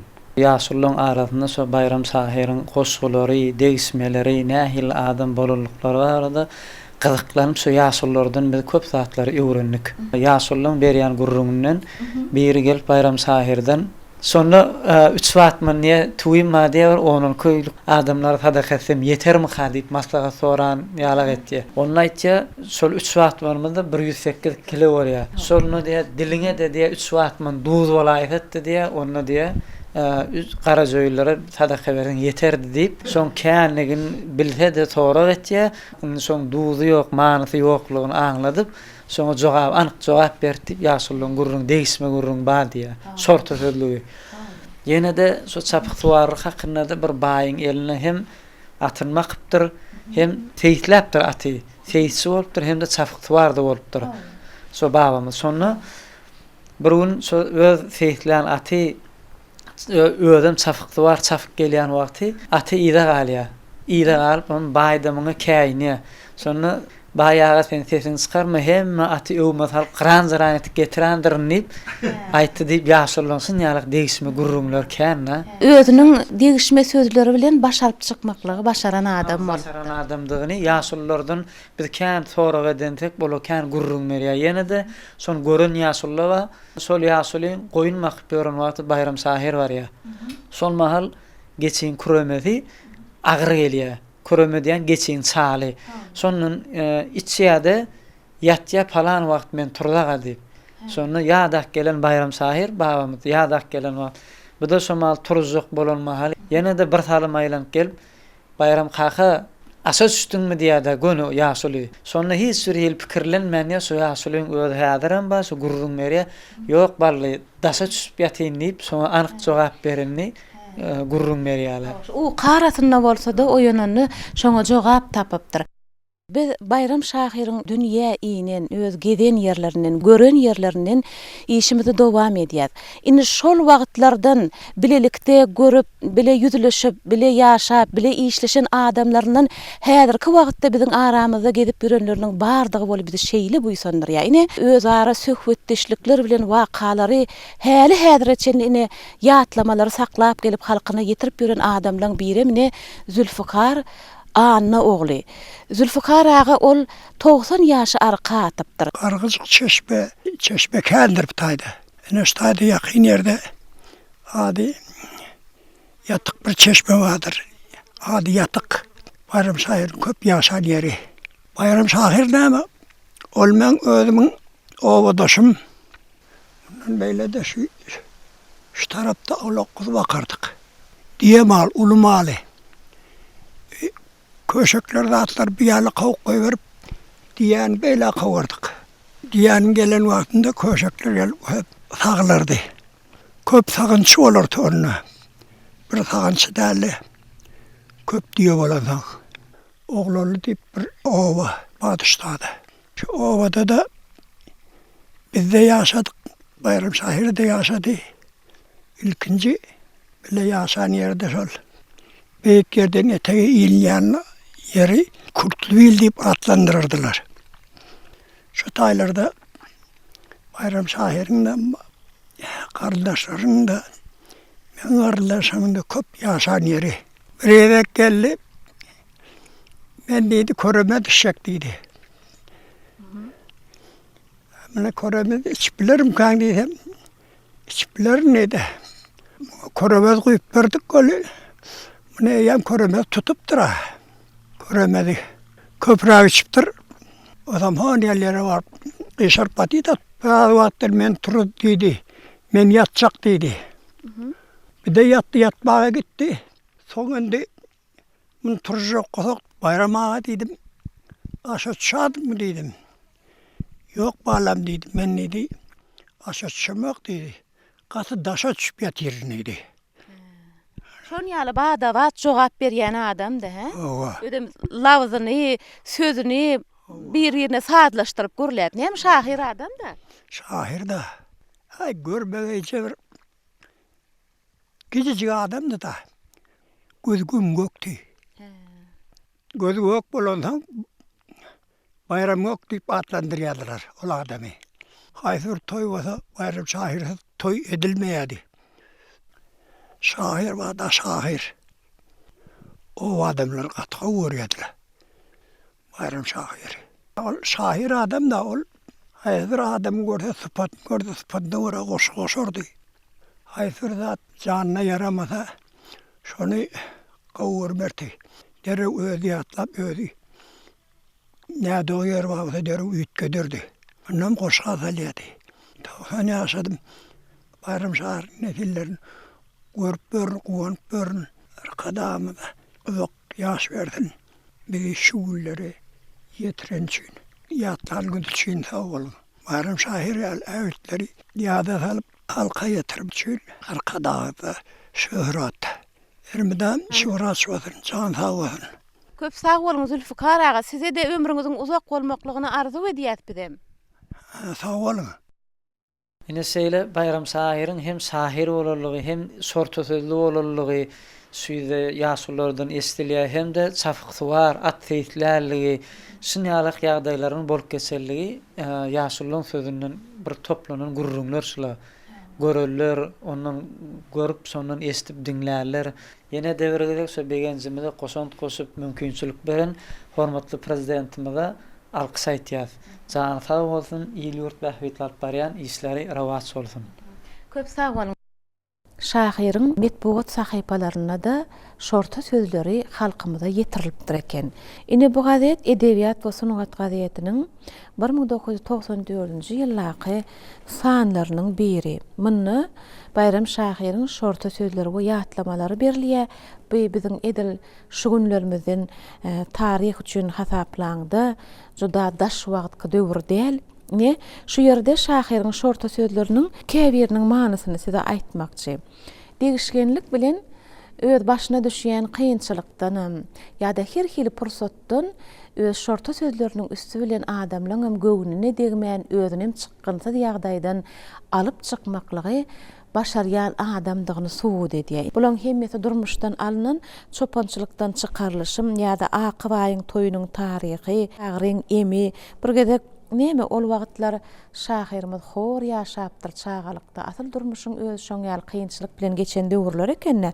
Şonu bir gedek oňa özüniň yaramaýanlygyny aýdanny oňa şeýle diýipdirler. Wagt diýipdir sen garnyňy yapky yapmaly daşyndan diýipdirler da. Onuň wagt men garnymyň daşyna däl, içine yapky yapmaly, çörejik yapmaly diýip şeýle badawat, ussat, imamanyl sözleri aýtmaly başaranlygy aýdylýar. Ya da ne qara gören giyeceğim deyip hemmeti öz başından geçiren zatlary. Bizim Bayram Şahirimiziň Güljan adly gyýdynyň atdaklany Güljan jigimiz. Cebel Şakir Çetinäki 14-nji orta mektebiniň 4-nji A sınıf okuwçysy Ogulmen Tekmametow. Täze okuw ýylyna da başladyňyz, he? Düşümli bolsun, täze okuw ýylyňyz gutly bolsun. Seninni Bayram Şahirimiz hakynda bilýän, ol sen babaň bolýar. Men goşgularyndan bilýänmi sen?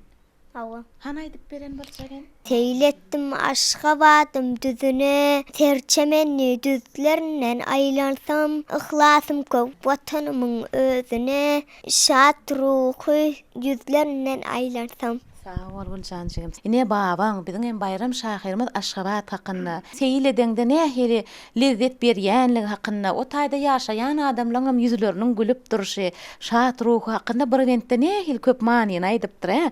Sen Aşgabata gidelençe bar gördüňmi? Awa. Bardyňmy? Näçelik alýan okanda? 5. 5lik alýan. Gowja okap watanymyzyň bilimli alymlygy bolmagy saňa arzu edýär. Biz babamyzy görmedik bolsakda ýaşullardan esdiýän gurrunlarymyz kän kitaplaryndan goşu okuýasmal Serdar Kaka diýerler. Serdar Bagsy diýip atlandyrylýany. Şol biziň nebereleriniň arasynda biziňkiler Serdar Kaka diýip atlandyrylýar.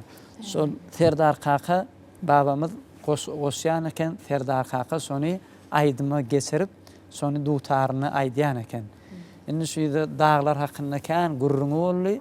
At hakynda da, awçylyk hakynda da özüniň kän goşgulary we özüniň seýsi bolanlygyny ýaşulla aýtyp berýär. Hem de şu goşgyň usulerini özüniň seýsi bolanlygy, özüniň at safallygy ma'lum bolýar. Dağda gelip awlamak bilen ýani aw tasy bolan, el guşu bolan, türkmeniň alaway iti bolan şunýalak zatlary bolanlygy goşgularyň usulerini ma'lum bolýar. Bayram Şahiriň şol babamyzyň goşga giýiş wasylysy barada bir gyýtgazyk. Ol bir neme goşuk mahallary biziň atalarymyz bir neme sen sözüň ýazga ýazyp bilen ok birdanna bir zafta ýalňyz aýtypdy bir gewüne degişmek bolar diýip bir neme alyp galypdyr. Şonu solar soňra dünýeden gaýdyp bir neme wagt geçenni şonu olmaz 16 ýaşyndan soňra goşga waslarlygyny öde aýdýasyl kitaplarda gurrunu ba. Şonu 15-16 ýaşynda bir neme şonu agyrrak geldi diýen ýerde bolupdyr. Şonu agyrrak gelen ýagdaýynda da şunýalak işleri şahirçiligi amala aşyrypdyr. Goýmandyr da ýygyny dowam etdiripdir. Babamyz arada şahirleri sarfa goýup şunýalak derejelere ýetirmäge mümkinçilik döredin.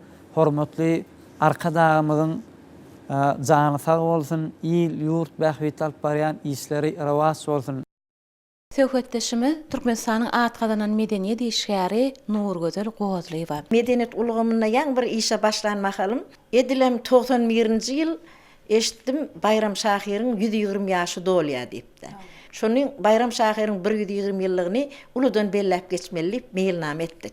Filologiýa ilmlarynyň kandidaty öýdi Balkally Allaberdi Arataganyp köp dähmet siňdirip Bayram Şahiriň ömrüge dörejiligi bardy bir öwrenýän eken ymykly. Onuň şu Allaberdi Arataganyp tapdym, bilelikde işläp, onuň Allaberdaga diýdi, onuň diýdi birje kitap bolmalydy. O da soň men öwrenip otursam, ine şu elimdäki kitap Bayram Şahiriň taýlanan eserleri 90 ýyllygyna başlanyp 1961-nji ýylda çykarylypdyr şu kitaplar. Onuň şu kitap çykanyna edebiýat öwrenjiler, alymlar gaty begenipdirler. Gazetlarda alymlar çykyş edenni şu Bayram Şahiriň taýlanan eserleriniň ömrüge dörejiligi baradaky bir monografiýanyň çykarylmagy bu bir edebiýat ilmine uly goşuntydyr diýip bellep geçipdirler. Ýöne şu kitaplar çykarylanyna bunun kemçiliklerini aýdypdyrlar da. Şonuň şorta sözleri, rowaýatlar şu kitaba girilmändir. Şeýle de şu kitapda Bayram Şahiriň eýýäm rus diline çap edilen goşgularym bar eken. Şo goşgularym girilmändir. Onuň bedene şu zatlary öwrenip Allaberdaga bilen ine şu taýda ýazylgy durandyr. Şu Bayram Şahiriň ikinji kitabyny Bayram Şahiriň 120 ýyllygyna başlap o mahalky Neftdağ şäher medeniýet bölüminiň hasabyna çykaryldy diýip ine şu kitaby çykardyk. Şun esasy taýýar edilen belliklerim göz öňünde tutup. Ine şu ýerde şunyň şorta sözlerim girilen şu kitaba ö durmuşyna bolan wakalar barady. Onuň şu ýerde edil rus dilinäki goşgularym şuňa girilen. Şuny biz 1991-nji ýylda Onun Bayram Şahir'in şu kitabını çıkardık. Şehir kitapxanasına da Bayram Şahir'in adını naktık. Şo mahal. Soňa mine Jebel şäherçesine gelip Yörüte Aşgabat'tan belli yazıları, ýene Türkmenistan'ın halk yazıları Atamurat Atabayev, Yılgay Durduýewiň gatnaşmagyna şu ýerde bir Jebel şäherçesine uly toý geçirdik. Bayram Şahir'in 120 ýyllygyny bir dabara bilen belledik. Meniň şu Bayram Şahir'in gyýdynyň ozugyna gelip şolaryň aktyk çoğuluklary bilen bir maşgalalary bilen duşuşanma şeýle bir begenjimiň çägi ýok. Men ýene bir dada göz getirdim-de Bayram Şahir'in şahannadlygy, Bayram Şahir'in bir şahirany dile barlygy şonuň nesline dowam bolupdyr. Nesil özüňden gördüňiz-de. Şu zatlara şaýat bolmakluk bagty bir aýratyn. Şu şaýat bolan bagtyarlygymyzy halka ýetirip bilmekligiň bagtan bir aýratyn. Muň sakatynda bolsa edit arkadagymyz zor şoň üçin bizne Bayram Şahir'in nesilleriniň arasynda şoloňne ojagyny oturup edit arkadagymyza ýene bir ýola tüý sürekden sag bolsun aýdýat. Goý hormatly prezidentimiziň jany sag bolsun, ömrü uzak bolsun. Biz Türkmen halkynyň edit arkadagymyza alkyşymyzyň hiç bir çägi ýokdur mehriban adamlar. Size de köp sag bolun.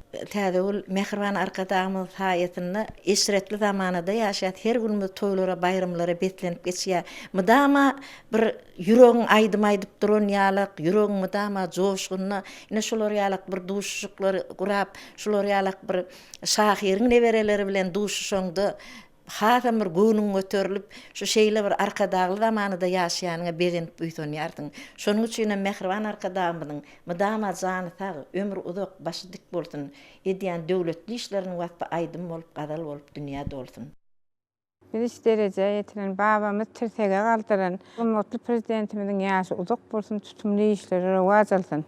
Bütün Türkmen halkyny ýetip gelýän garaşsızlygymyzyň 28 ýyllyk bayramy bilen tüýsürekden kutlaýan.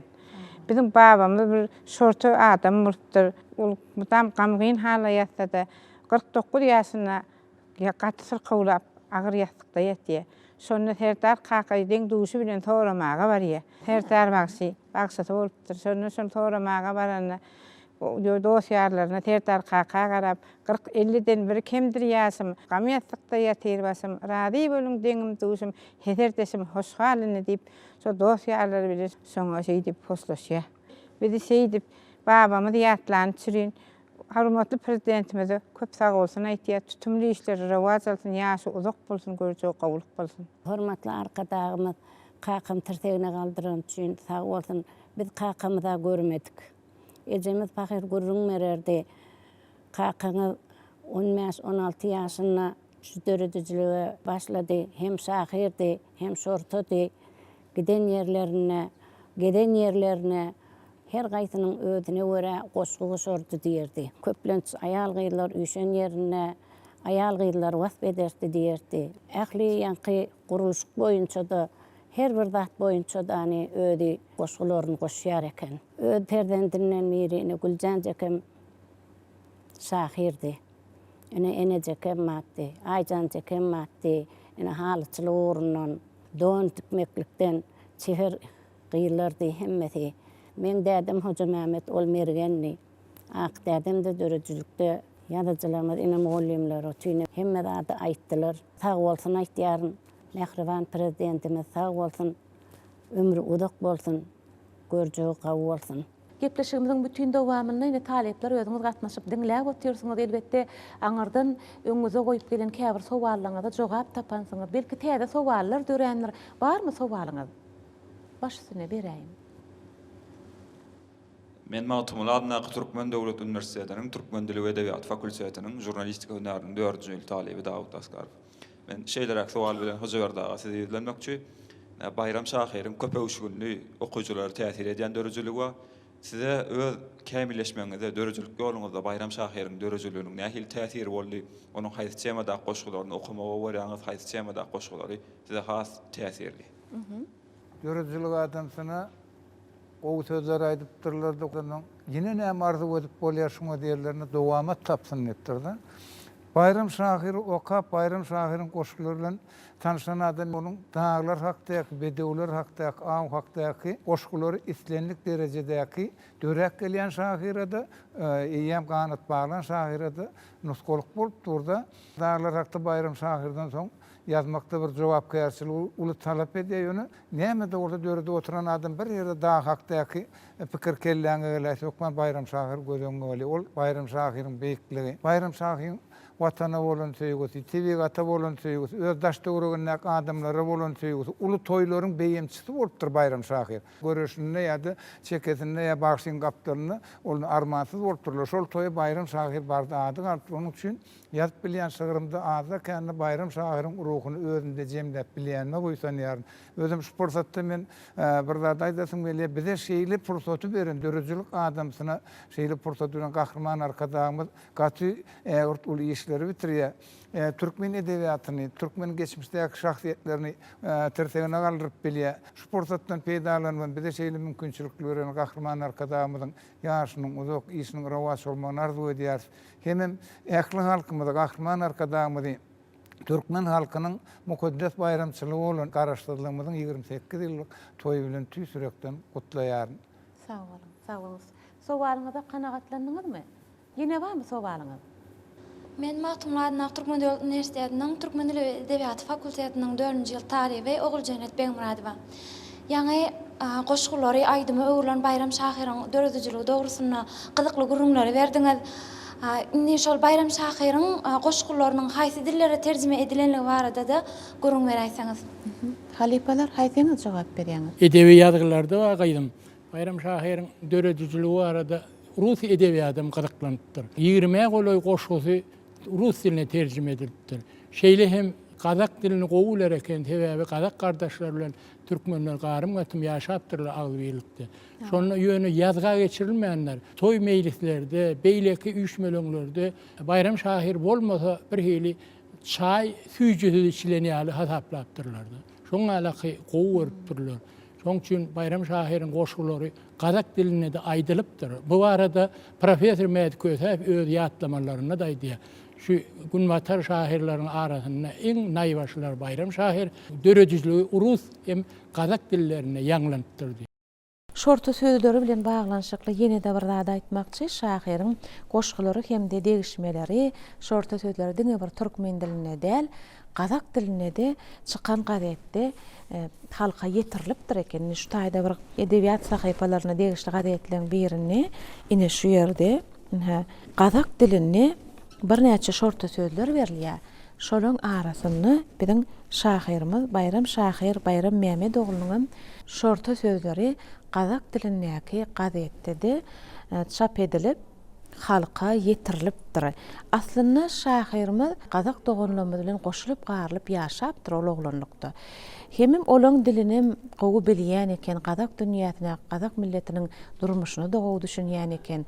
Olardan ýakyn dostlarym bolupdyr. Olaň edebiýaty bilen hem gyzyklanypdyr. Ine özüniň Kazak diline terjime edilen şorta sözü ine şu Kazak diline gazetde de berilipdir. Bu gazet 1967-nji ýyla degişli şahyrymyz aradan çykanyň soňky ýyllarda halka berilen şorta sözleri.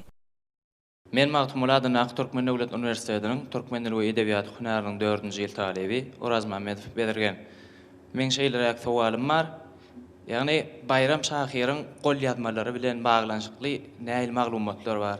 Sağ olun. Hakykatdan hem bugün gününe Türkmenistan Ulmar Akademiýasynyň Maktum Ladynaq Dil Edebiýat we Milli Gol ýazmalary institutunda halkymyzyň geçmiş taryhyny edebiýatyna degişli bir näçe gol ýazmalar saklanýar. Şol gol ýazma hazinalaryň arasynda şu gurulmaň edýän şahsiýetimiz barada da bir näçe değerli maglumatlar bar. Bir şahsiýetiň öz ýazgysy esasy gymmatly çeşme bolup durýar. Ýöne Bayram Şahyr bilen baglanşykly maglumatlary sertalarymyzda Bayram Şahyr bilen baglanşykly maglumatlar diň halkyň dilinden alimler tarapyndan toplanyp alynan maglumatlar bar. Bu gepleşiň dowamyna da Bayram Şahyryň özüniň ýazmanlygy bilen baglanşykly maglumatlar berildi. Bu hakykatdan hem şeýle gol ýazmalar institutynyň hazynasyna saklanýan bukçalar barada durup geçdik. Şol bukçalarda da Bayram Şahyryň goşgulary halkyň dilinden ýazylyp alynan maglumatlar saklanýar. Bugünkü günde gahrman arkadaşymyzyň saýasynda taryhyň durul döwürlerini, türkmen edebiýatyny, medeniýetini ýokarlandyrmakda, ýygaldyran şahsiýetlerimizi öwrenmekde uly işler amal aşyrylýar. Halkyň edebi mirasyny öwrenmek bolsa bugünkü günde Türkmenistan Ilmar Akademiyasının matematik dil edebiyatı ve milli gol yazmalar institutunun payına düşe. Biz hem öz orlarımızda tarihin durulu döwürlerinde halkımızın geçmiş tarihin edebiyatını öğrenmekte, ulu işleri bitiren alimlerin dörücülüğünü öğrenmekte dehinimizi, huzur gayratımızı kaygırman işler, şeyle mümkünçülükleri dörütüp beren kahraman arkadağımızın canı sağ ömrü uzak bolsun. Şu fırsattan peydalanıp kahraman arkadağımızı, tutuş Türkmen halkımızı, şanlı garaşlığımızın 28 yıllık toyu bilen tüysürekten mehirli utlayarın. Sağ olun. Täze bolşy şahyrlamadan bayram şahyryň ömrü dörjülügi barada ören gyzykly söhbet boldy.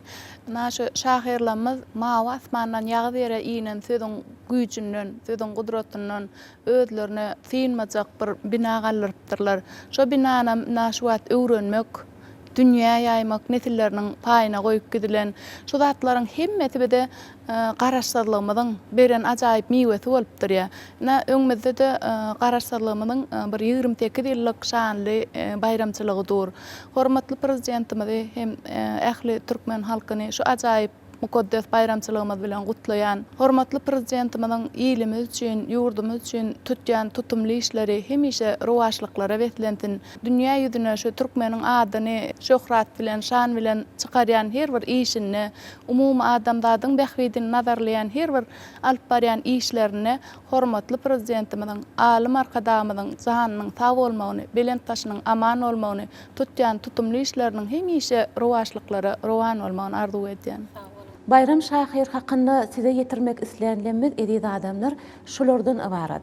Gepleşigimiziň bütün dowamyny size getirenlerimizin hemmesini biz ine şu halipalar, ýazyjylar, şahyrlar, alimler, mugallimler hemem şahyryň nesilleri bilen bilelikde taýýarlap size getirdik. Biz gepleşigimizde gatnaşanlaryň hemmesine size tüýs ýürekden sag bolsun aýdýar. Türkmen edebiýatynyň wekillerini öwrenip, ruhy dünýämizi, ruhy sütünlerimizi öwrenip, olaryň döredin eserleri barada şeýle gepleşikleri taýýarlap halkymyza getirmeklige giň mümkinçilik beren Mehriban arkadağımıza biz yeni bir yola tüýs ýürekden sag bolsun aýdýar. Oý hormatly prezidentimiziň jany sag, ömrü uzak tutýan ähli tutumly işleri mundan beýlägem rowaj alyp at awray mertebesi yer ýüzüne mundan belent bolsun. Biz Mehriban arkadağımyzy bütün türkmen halkymyzy mukaddes garaşdyrlygymyzyň 28 ýyllyk toýu bilen tüýs ýürekden gutlaýar. Oý watanymyzda Mehriban arkadağımyzyň baş tutanlygyny parahat ýurtda toýlara ulaşsyn. Biz söz sunugatynyň aşyklaryny gepleşigimiziň inniki sanyna gatnaşmaklyga çagyrýar. Mehriban adamlar, gepleşigimiziň inniki sany türkmen edebiýatynyň görnükli wekili, ýazyjy, şahyr, çary Gurban Galyjew hakynda bolar. Ruhy çyragym gepleşigimiz size kalyp tämizligini, paýhas baýlygyny hem pikir durulugyny arzulap siziň bilen hoşlaşýar. Ýene-de ýaýlymda ruhy çyragymyň inniki sanyna duşuşýança hoş sag bolun.